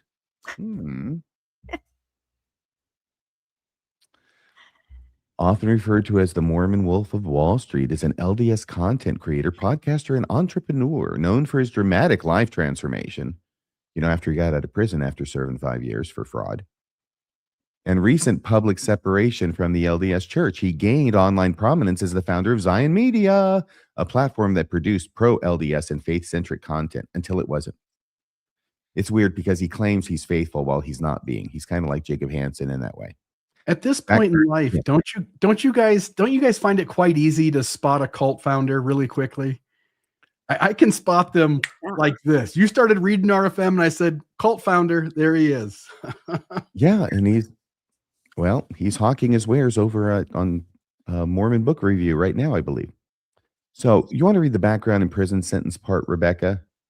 Let's see. It says Baldwin's early career involved high-level financial ventures, which ultimately collapsed into legal troubles, as they so often do. He served 5 years in prison following convictions related to fraudulent business practices and securities fraud. Well, that's very serious. Following his release, he heavily leaned into his faith, utilizing his story of financial ruin and subsequent spiritual awakening as a narrative of ultimate redemption.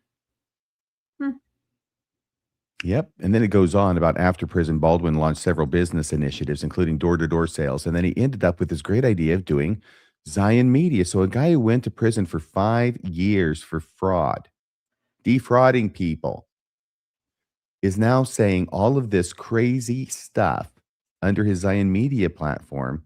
And people are buying it hook, line, and sinker because that's what Mormons do. Well, their founder was in prison, so it's not necessarily a negative. Absolutely, you're right, and he plays it that way, and I'm sure they just really gravitate to that. It's just, I mean, wouldn't you think that a guy who's gone to prison for 5 years or any amount of time for defrauding people might be a person you don't want to really have any, at least financial transactions or relationship with? What do you think, Bill? As one who's done a lot of looking into founders of cult or cultish systems, almost all of the founders either learn how to scam people doing something else, or they do a bunch of other things. They try to make money and they try a bunch of different things. And eventually they figure out that starting a religion really is the easiest, most profitable way to get rich. Absolutely, and he has stumbled upon it. This is Latter-day Lights, where they had him on with an interview where the hosts apparently are just, they're oohing and ahhing all over his story. The Mormon Wolf of Wall Street, from prison to redemption. Shane Baldwin's story, or from fraud to further fraud. Shane Baldwin's story. This was December 17th, 2023 that went up, and that's where he was called the Mormon Wolf of Wall Street. Maybe it's the Mormon Wolf of North Temple. Let's see. So here's Hal's legacy. I threw this on here because this is Hal's legacy. You know the Hal I'm talking about, the 2001 A Space Odyssey Hal? The artificial intelligence Hal? Yeah. He's now giving patriarchal blessings. He's creating songs that will help align people's spiritual soul with the universe. And we thought he was a bad guy. Any final comments? Because that's the end of that story. Except for the fact that I'll leave this out here, okay? I may go into this in a bit more detail on Friday. But Pineker's got this cat over interviewing him, and Pineker asked good questions. I'm sure he'll do a great job. It's just that I was in the live chat before the show started, and I was making a few pithy comments about his guest. And guess what? I got put in time out. On Mormon Book Reviews, you got put in time Mormon out? Book Reviews, Oh. yes, for making comments about his guest that he has on. And I don't know. I just wanted to say that. So I waited until I wasn't on timeout anymore. And I just texted, I got put in timeout, must protect the grifters. See you on the newscast. That was my last thing. I'm sure you were then bound. Yeah, after that. Do we know any details of why he was excommunicated? Did you discuss that? Was it apostasy? Was it grifting? Oh, it wouldn't be that. No. Okay, I'll try and be as I listened to his expression of it. First off, he had a no contact order. He had a trespass order put on him back in February, which means he's been made a complete nuisance of himself. I can't imagine that. Okay. And at church, and he wouldn't stop. So they said, okay, you can't be here anymore. That's what I'm guessing. Okay. And then Okay, this guy is the kind of person that apparently, if he's to be believed, the church sent him a letter saying, look, we're going to hold, they didn't even have an excommunication council that he could attend. That's the bottom line. Yeah. Don't call us, we'll call you. That's serious. And they sent him a letter saying, we're going to have an excommunication hearing sometime after April something, and we'll let you know what happens. So now he's going around saying, well, I think I'm excommunicated. And if I am, then it doesn't hold any water because, they didn't follow the right, the doctrine and covenants. And it's like, oh my gosh, where have you been? They haven't followed the doctrine and covenants directions about excommunication for decades now. So he will go on and do his thing and grift as many more gullible people as he can. That's the story. Okay, are we ready to go to the next story? This is going to be about, what is this about? Is this about you, Bill? It's not about me, but yeah. I'll be giving the story. By the way, I've got a third story about the fifth Sunday lessons. We can skip that. I don't think that's that big of a deal. All right. So this story here, Utah State Representative and Attorney Merrill Nelson. You might recognize him. The AP covered him before. The Salt Lake Tribune has covered him before. This was back in, I think I've got the date covered up, but this was back in like 2021, I think. But this is the title there, Lawsuit, Utah Firm and Lawmaker Helped Mormons Hide Abuse. You know all that abuse that the Mormons have been hiding? This guy helped them. This is one of the church's lawyers at Curtin and McConkie, and he was involved in helping the church distance itself from all the abuse that's occurred. So Utah State Representative and Attorney Merrill Nelson, who is both a lawmaker and longtime attorney associated with the LDS Church and its law firm Curtin and McConkie. During a recent legislative discussion, lawmakers raised concerns about whether Nelson should recuse himself from matters involving the church because of his dual role as both a public official and a church attorney. So he is not only an attorney for the church, but he's going to be in a position to judge matters that may involve the church. Now, there doesn't necessarily need to be one can't do one and do the other, but in most situations, RFM, and I want to get your point of view here when I get to the end of this, but in most situations where it's brought to the attention of a judge that they have a conflict of interest, they would recuse themselves. So I'm curious to hear your point of view here in just a moment. But during a recent legislative discussion, lawmakers raised this concern, arguing that his legal work for the church does not prevent him from participating in legislative matters that may affect the institution, and that recusal should not be, this is what his point of view was, that his legal work for the church does not prevent him from participating in legislative matters that may affect the institution, the LDS Church, and that recusal should not be automatic simply because of his professional affiliation. The controversy comes against the backdrop of years of criticism over the church's influence in Utah politics and Nelson's prior involvement in high-profile abuse reporting litigation with the LDS Church. Nelson was previously identified as one of the attorneys who advised an LDS bishop after a church member confessed to sexually abusing their children, a case that later became the subject of national scrutiny and civil litigation. Critics argue that the overlap between church legal representation and legislative decision-making creates at least the appearance of a conflict of interest, while Nelson and his supporters maintain that attorneys should not be excluded from public service simply because they represent major organizations or clients. By the way, I thought he framed it like it was an extreme in both directions. Mm-hmm.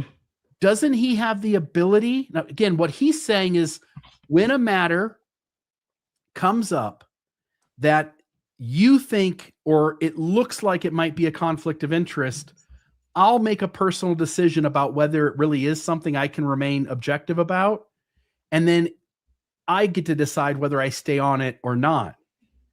And he's saying, like, he's, again, the thing it says here in this sentence, Nelson and his supporters maintain that attorneys should not be excluded from public service simply because they represent major organizations or clients. It doesn't have to be either or.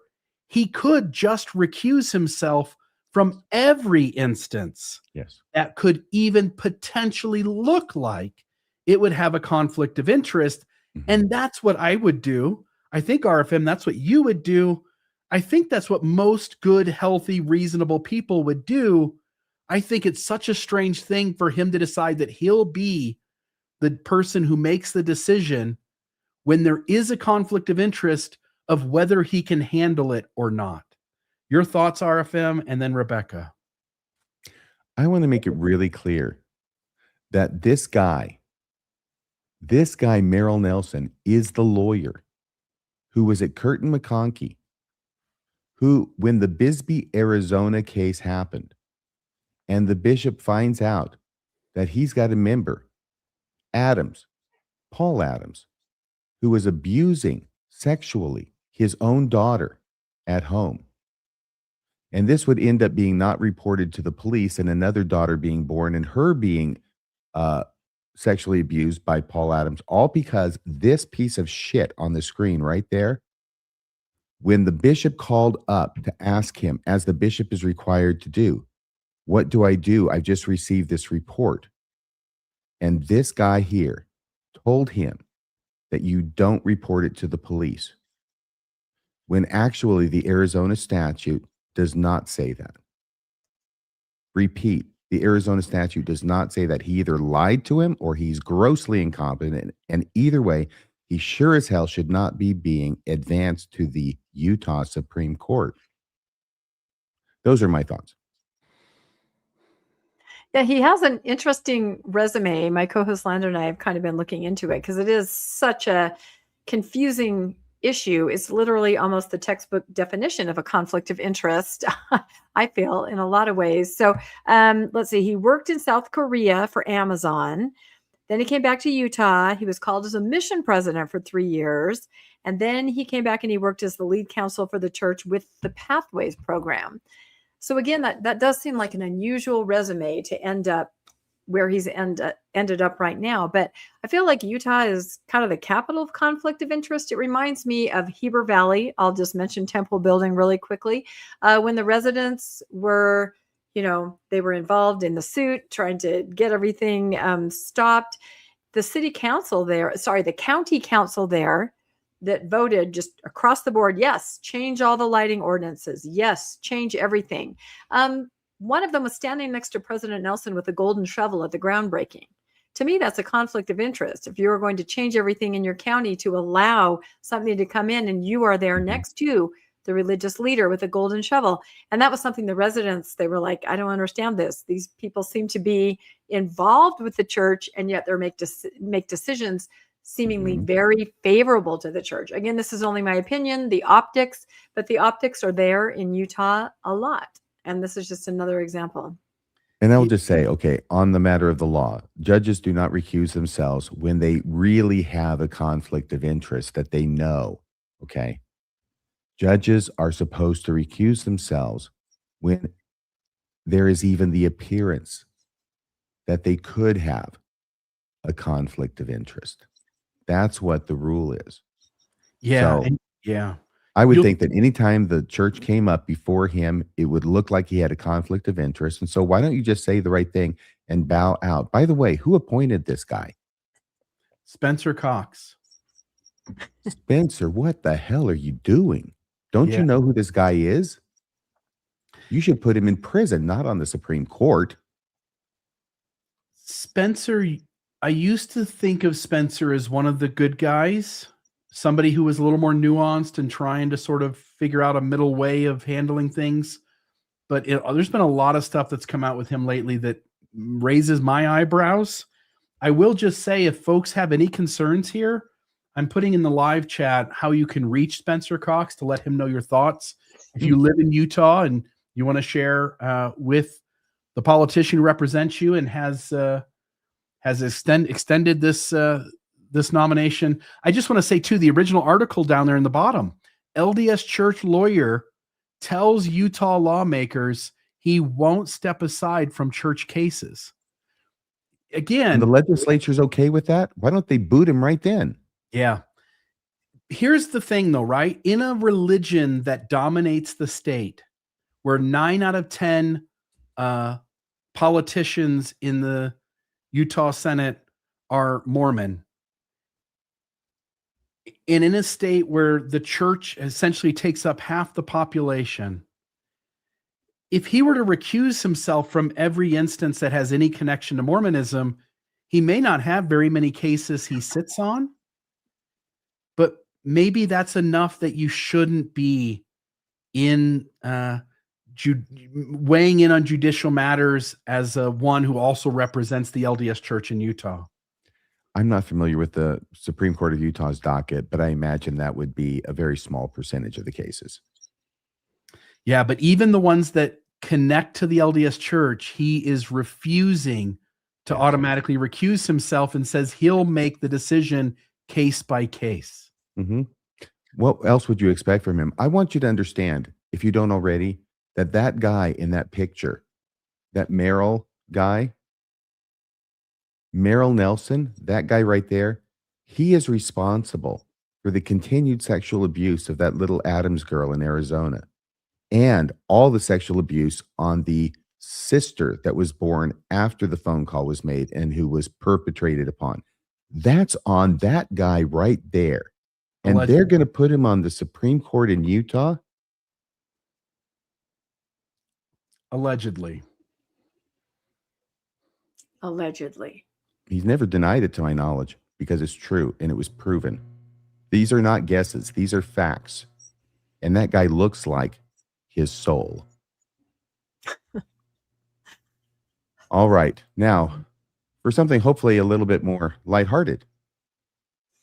Wow, I hope so. Yeah, that was a lot. A conflict of interest, though, is something we see all the time in temple building. There are LDS members on city councils, city planners, city managers, and they never recuse themselves because nobody can prove a financial cause, right? They're not benefiting financially. They don't understand that LDS people have taken an oath, right? So a lot of times things pass because you have LDS members doing what they do. So, all right. Yeah, this is very interesting, Bill. I'll have you play just a few minutes. What I want to say is the word Mormon is coming back like a speeding train. We've talked about it before, but last week, more than ever, I have seen it. And I want you guys to beware and start watching for me and sending me stuff. These are the Paris twins. However costly. Oh, gosh. The Paris twins, they are interviewing people. Here we go. That was close, Bill. That could have been Yeah, dangerous. that was scary. I'm a Mormon. I'm a Mormon. I'm a Mormon. I'm a Mormon. I'm a Mormon. I'm a Mormon. I'm a Mormon. We are Mormon. I'm a Mormon. We are Mormon. I'm Mormon. I'm a Mormon. I am Mormon.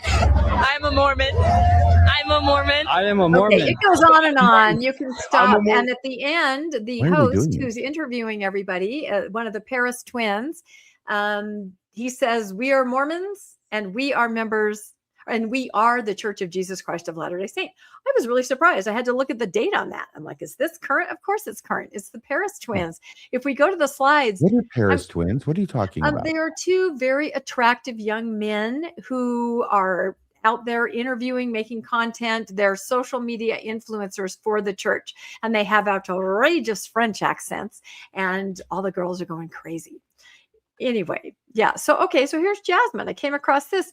Do you catch what I'm seeing there, RFM? Speaking of girls going crazy. Yeah, it's girls Jasmine. going crazy. Yeah. Do you catch what I'm seeing there? Where is it? It's so small I can't see it. There's a place where she says LDS/Mormon. There it It's is, a right there in comma, the but second yes. line. Yeah. Yes. Do you see that? Isn't that interesting? LDS/Mormon. You would not see that.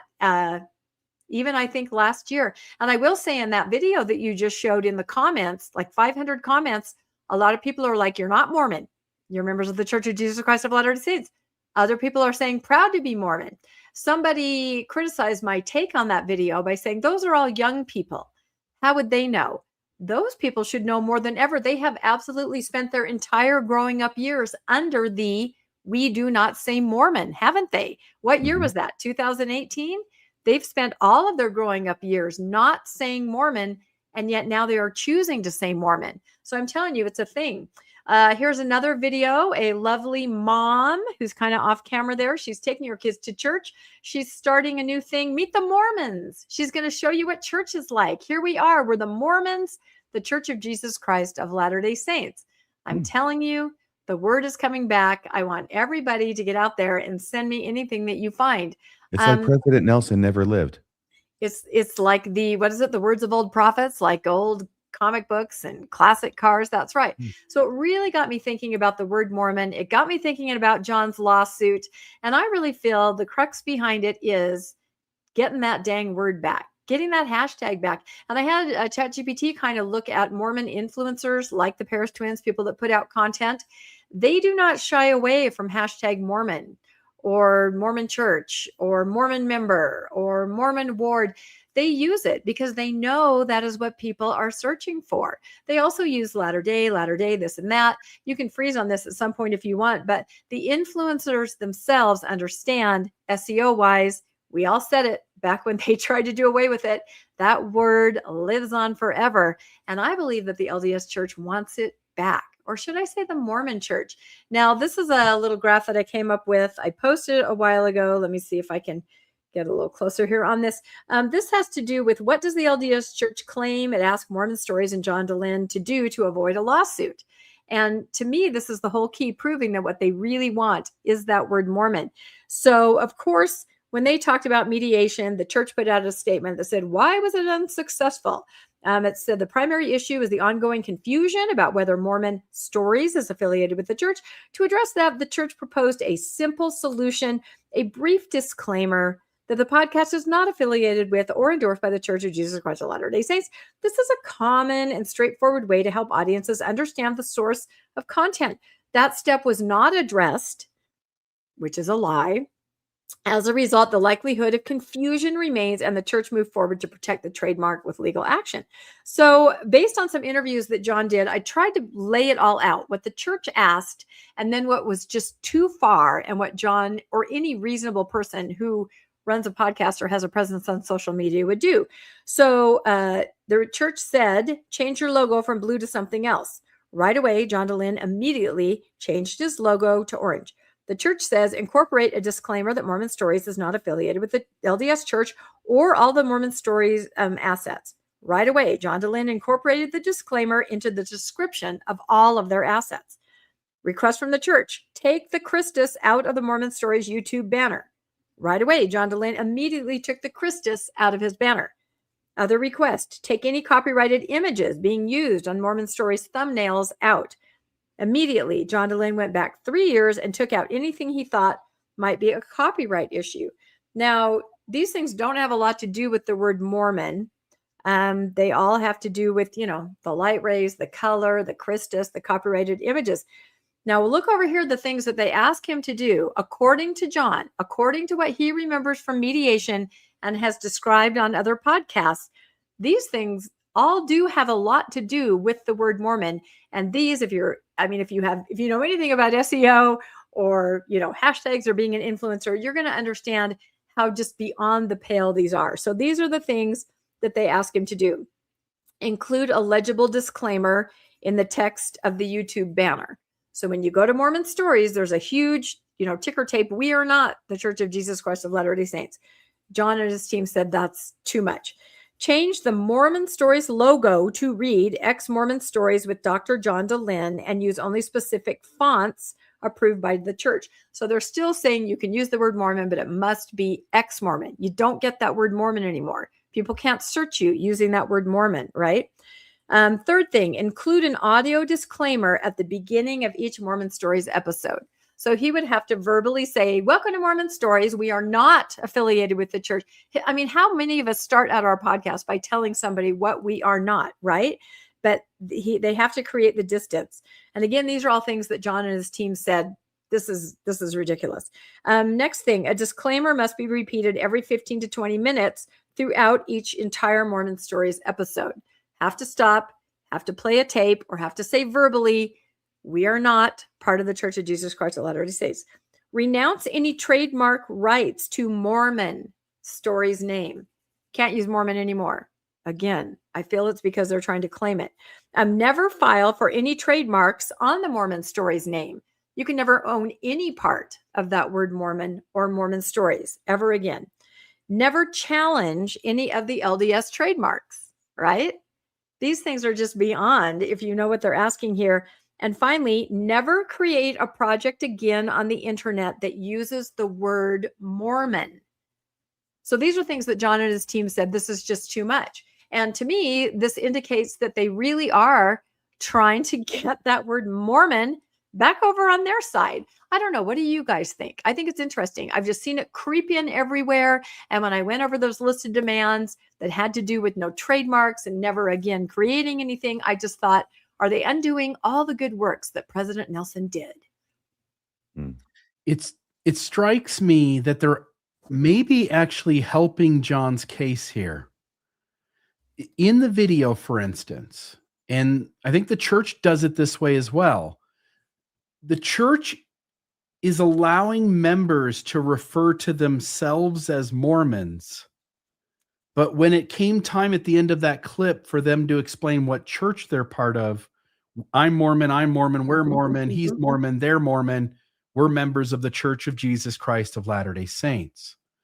And I think the church, in its use that way, if it has any connection, if there could be demonstrated there's any connection to these videos and the other things like Jasmine, for instance, what the church is doing is giving approval that outside of it as an entity, all the people who have experience in Mormonism can call themselves Mormons, but that the church should be referred to as the Church of Jesus Christ of Latter-day Saints. And that would seem to indicate that the word Mormon is a general term that everyone has potential ownership of. No, that's a great observation. It's the best of both worlds. A person can be a Mormon, but you're a Mormon who is a member of the Church of Jesus Christ of Latter-day Saints. So it's kind of a workaround, but you're right. It puts it back in the realm of it's just common usage. RFM, what do you think? Well, I think, first off, I would never have agreed to anything until it was resolved as to what will be done and what won't be done. Okay. Because when you run out and immediately comply with conditions, what you end up doing is taking them off the table as chips to negotiate with later. It doesn't seem like it would be that way. You would think you'd say, oh, well, I just did these 4 things and you've got all that's just not psychologically the way it works. You don't do anything until an agreement is struck as to what will be done and what will not be done. Otherwise, you can end up in a position like this. Now, the other thing I think about it, these are ridiculous requests over there in red. Absolutely ridiculous. The thought that comes to me is, who the hell do these guys think they even are? The church is obviously too big for its britches. It's time for it to be cut down to size. And it's times like this that I am proud to be Radio Free Mormon. That's what I have to say. Solidarity. And I will say, I see on the slides, my story's next. I'd like to save that till next week because it's a little bit longer and it's an awesome story. So maybe you guys look through what's left since we're kind of at the end. Oh, maybe sorry. William Hang on. Clayton. I'm going to remove it. I think maybe that might be the one. What do you think, Bill? That's a good one. You guys, Timely. whatever pieces you want us to talk about, great, RFM. I'll just say I hope that when I get done with the newscast, I think I'll write a message to Spencer Cox, and I hope that folks in the audience will as well. Very good. Now here's going to be, I think this is the last story for tonight. Yeah. Great. I'll just be really quick here. All right. Thank you. So I just wanted to give an update. Last week on the Mormon Newscast, we talked about the William Clayton journals, how Jeremy Hoop said he had them, that he was writing a book called The Clayton Conundrum. And I had heard through the grapevine that he was planning to release these sort of little by little as he talked about them. I had that from a source outside of his podcast, but I'll just note he dropped them this week. I don't know if it was because of some of the criticism we gave or some of the criticism that was coming from other places. But in the next slide, this is the YouTube thumbnail for that episode. I went and listened to that today. Oh, he released all of them instead of doing it piecemeal. He did. And I actually took them, uploaded them to Mormon Discussions library, because when you go to his site, you have to give your email and other things. I put them in the show notes down below in our YouTube description. You won't have to give him an email. You just copy the link, paste it in the URL, and you can read the William Clayton journals. I'll just note here, the main thing that Jeremy Hoop said last week in his acknowledging that he had the William Clayton journals, one, he gave sort of an ambiguous story of how he got them. He goes into deep detail in this podcast about how he got them. It's actually through a middle person who was a medical professional or a member in the church history department. That person freely gave this middleman the documents, and then when he passed away, he allowed Jeremy to come forward with them. So I'll note that. The second thing was that Jeremy claimed that there was nothing in the William Clayton journals that supported polygamy, that while the church had held them back, he didn't understand why people were worried about this, because there's really nothing in there. And I just wanted to note that there are things in there. So whether you believe me or not, whether you believe Jeremy Hoop or not, I don't care. But at least know that there is another side with people saying there are things in the journals. I'll give you one example. April 27th, 1843, William Clayton records that Sister Margaret Moon was sealed up by the priesthood by the president, and that's almost certainly Joseph Smith, and capital M to me, married to me. And I'll just note, Joseph Smith is the president performing the sealing.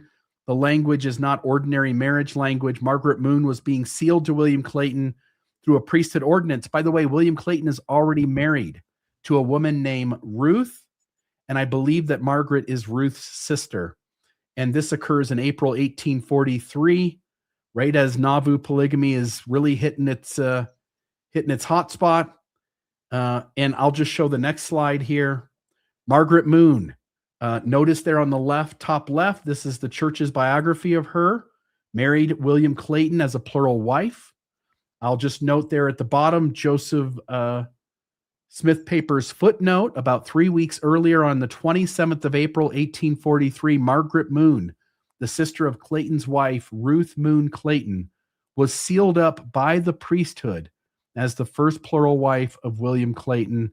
And again, he has a tendency to put letters in places of words or initials in places of names, or leave certain things out so as to keep a degree of secrecy and confidentiality with the things he's doing around polygamy.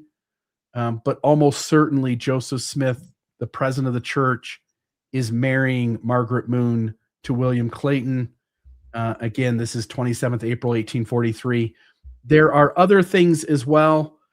If you want to pause the screen, you can read them, but these are other references that are in the William Clayton journals that I think point, when you look at them as a whole specifically, they seem to point directly at Joseph Smith being the founder of polygamy, and that polygamy is going on in Nauvoo with Joseph Smith's awareness. Here's another one that you can look at. You can pause that. You can read those. But I'll take that off the screen now and just note, I think it's interesting that they're out. Several people who deal with history have had access to the William Clayton journals, but us in the general public have not. I'm curious to see if the originals match these, but even with the transcriptions that we have, it's a great thing that it's come forward, and I'm glad that Jeremy has finally shared them publicly while having held them for a long time. Are these supposed to be the complete transcript of the journals? Because it is not a resolution of the pages, correct? It's not a resolution of the pages. It's not the actual journals themselves. It is a transcript. And so until we see the actual pages photocopied themselves onto the Joseph Smith Papers project, we don't have the ability to know for sure if everything is in there. And even Jeremy indicates that there's a chance that in his mind, some minor things were left off. He has one example of a thing he knows was left off.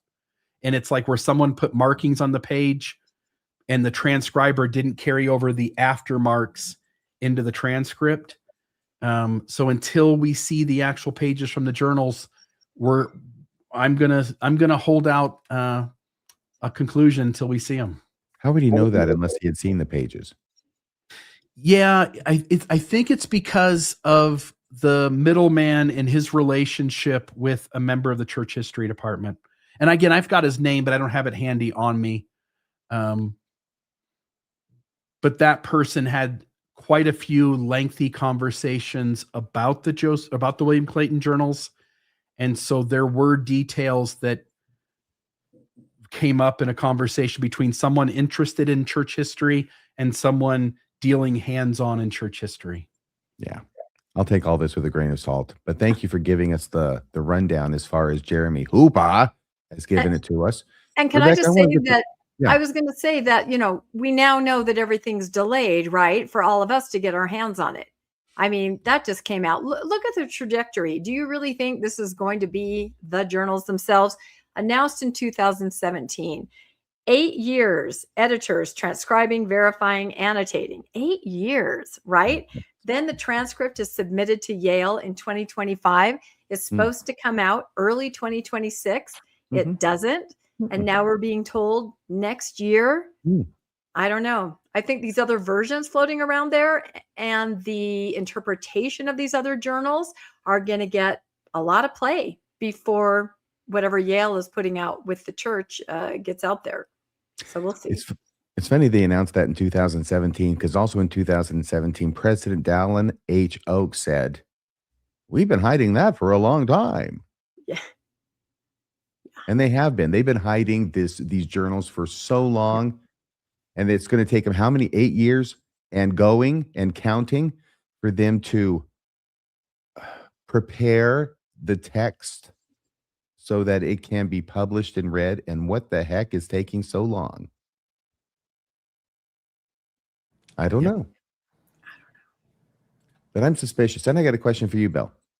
I might understand that Jeremy Hoopa told his audience that he had this transcript, and he did have the transcript, and he'd read through it. He'd been reading through it for months.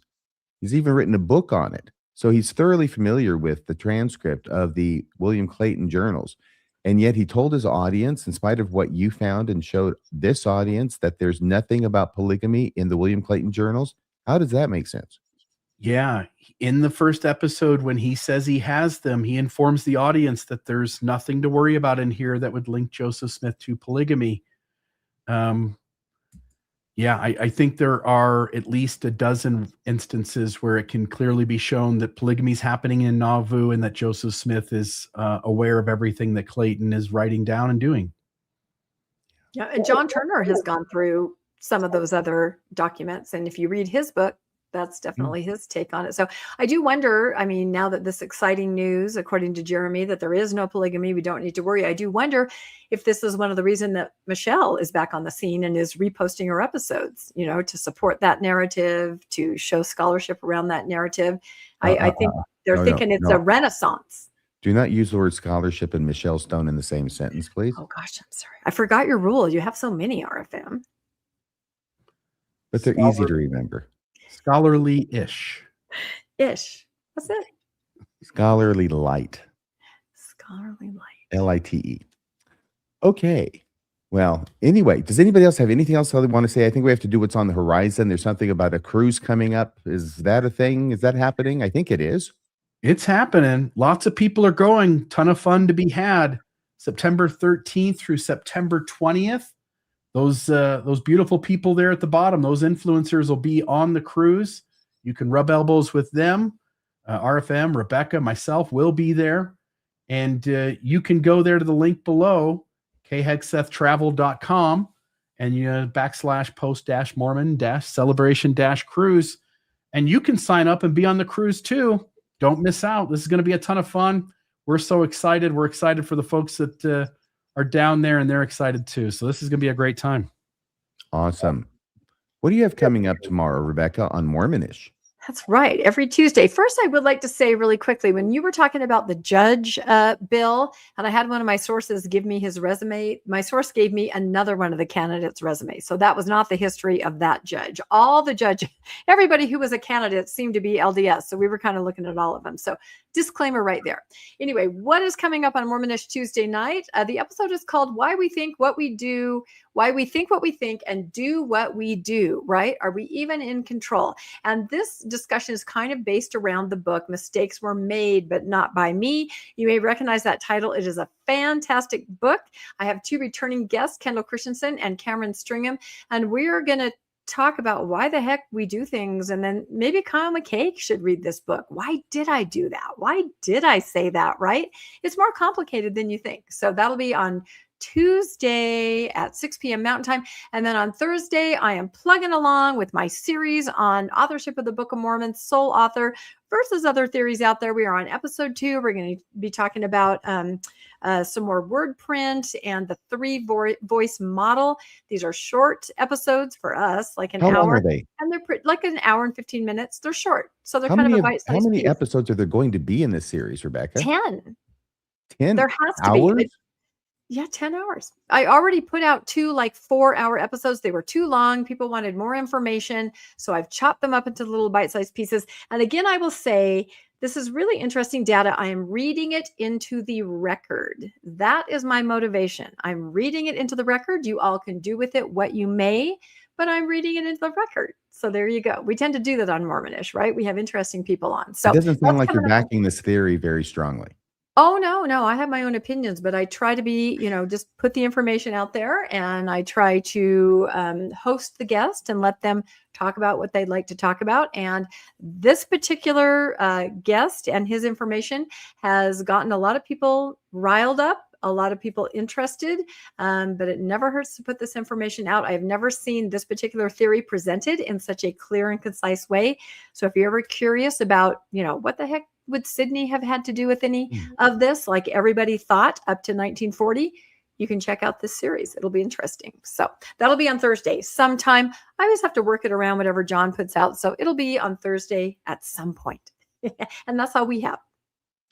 Okay. I won't ask any more questions. Thank you very much, Rebecca. Wednesday, we've got this thing coming up. It's going to be great. As soon as I can I put it up there?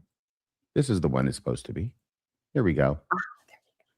The Book of Mormon, a product of its times. This is going to be so good because what we're doing is, remember Alexander Campbell, that guy who was a minister back when the Book of Mormon came out, and he read the dang thing and he said, the funny thing about the Book of Mormon is that it seems to answer every religious controversy that's going on right now in the same place it comes out. What are the odds? I'm paraphrasing. Well, what we're going to do is we're going to do a top 10. It may go longer than that. I'm not sure. We're still in the process of researching this puppy. But at least a top 10 list of all the religious disputes and controversies that the Book of Mormon answers, in order to show, as I've said a number of times, that there has never been a book that is more obviously the product of its times than the Book of Mormon. And by that I mean the early 19th century in the United States of America. And that's what we're going to prove here. The apologists are trying to finesse this or give a hazy sort of generalized kind of parallel to something in the ancient world. What we're going to show is concrete evidence after evidence after evidence that the Book of Mormon did not come from the ancient world. It came from New York in 1829. Right there in his backyard, huh? Are you going to hit my favorite soapbox item of infant baptism? That's always the first one. It actually probably be number 3. Because there's some that are even more obvious than that. But yes, infant baptism, Mormon chapter 8. Go ahead. Exactly. These are the concerns of the day. Campbellite ministers, such as Sydney or others, would absolutely be concerned with these. So I'm watching. It's going to be great. Remember when we talked with Patrick Mason about this subject, Bill? And I asked him, this is when we got to interview him for like 4 hours, and only 1 hour, the first hour, didn't get dumped. By the way, I'll just say, strangest thing in the world, because you and I both recorded it and we both lost audio at like the 52-minute mark. Yes. But we were both recording separately on our own end. Such a strange thing. That's why we got rid of that recorder software. That's when we said we've done with you. But in the part that remained, and the part a year later, it was still hanging out there. We've been trying, by which I mean Bill had been trying to get a second redo with Patrick Mason because of what happened, and he was trying, but there was trouble scheduling. So anyway, finally a year or so later, I say, hey, Bill, this first hour has been hanging out there. Can I put it up as an RFM? He says, sure, go ahead. So I did. In that, we talk about this infant baptism and how the Book of Mormon answers all these problems of Joseph Smith's day. And Patrick Mason is actually trying to say, well, we don't know. We don't know that the ancient Native Americans, in Book of Mormon times, well, maybe they were having the same dispute too. Do you remember that, Bill?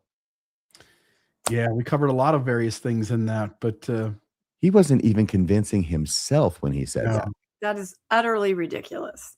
No. In the name of Jesus, for the remission of sins. Watch some Dr. Lundwall episodes. You'll see what they were really doing during that era, and it wasn't infant baptism.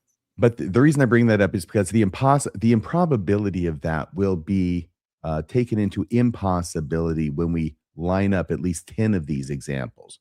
To think that all the ancient Nephites had all of these exact same kind of controversies that they needed answers to that were going on in Joseph Smith's neighborhood. So that's going to be Wednesday. I'm looking forward to that one. Beyond that, priesthood restoration timeline. What's that about, Bill? So this is the next in a series of a logical deconstruction of Mormonism. Priesthood restoration timeline. Of course, the center point here is always David Whitmer and his pamphlet, I think it's All Believers in Christ, where he talks about how late the priesthood was in being discussed versus when they claimed it was restored. We'll share all the data around that issue in 6 to 10 minutes, Thursday morning at 9 a.m. Thank you for that. Friday night, Mormonism After Dark. I think Colby's going to be joining me. Everybody loves Colby. He's everybody's rando. So he'll be joining me. I don't have a slide with his face on it yet. I'll put one together and I'll get it published so that everybody can find it and join us 8:00 p.m. Mountain Time on Friday night. And after that, oh my gosh, Radio Free Mormon. This is every week for me. This is incredible. I know you both are busy too. It's just sometimes it's just like overwhelming. And I'm going to be producing a Radio Free Mormon, which will go up Saturday night. It's going to be great. Take my word for it. Okay, that is the end of this. And just in time at the 2-hour and 12-minute mark. Thank you so much for joining us tonight, Rebecca Bibliotheca and Bill Reel. Here's your chance to say anything else you want to say before we sign off the air. I got to find a computer tech. That's all I got to say. I got to stop having these dang glitches. The last 2 things I've done with you, RFM, have been horrible. When I phoned in, I apologize, everybody, for that. We were trying to break something. So I got to get my act together. That's all I'll say. It's okay. Only 2 fast things. Consider writing Spencer Cox. And, I forget the other one. So that's good enough for me, my friend. Turns out Spencer Cox may be a dick. Who would have thought it? Okay, everybody. See you next week on next Monday at 6:00 p.m. Mountain Time for another edition of the Mormon Newscast. Good night, everybody. That's a wrap for this week's edition of the Mormon Newscast. We appreciate you tuning in and sharing this time with us. Keep the conversation going and stay informed on all things Mormonism. Until next week, wishing you peace and joy. See you next Monday at 6 p.m. on the Mormon Newscast.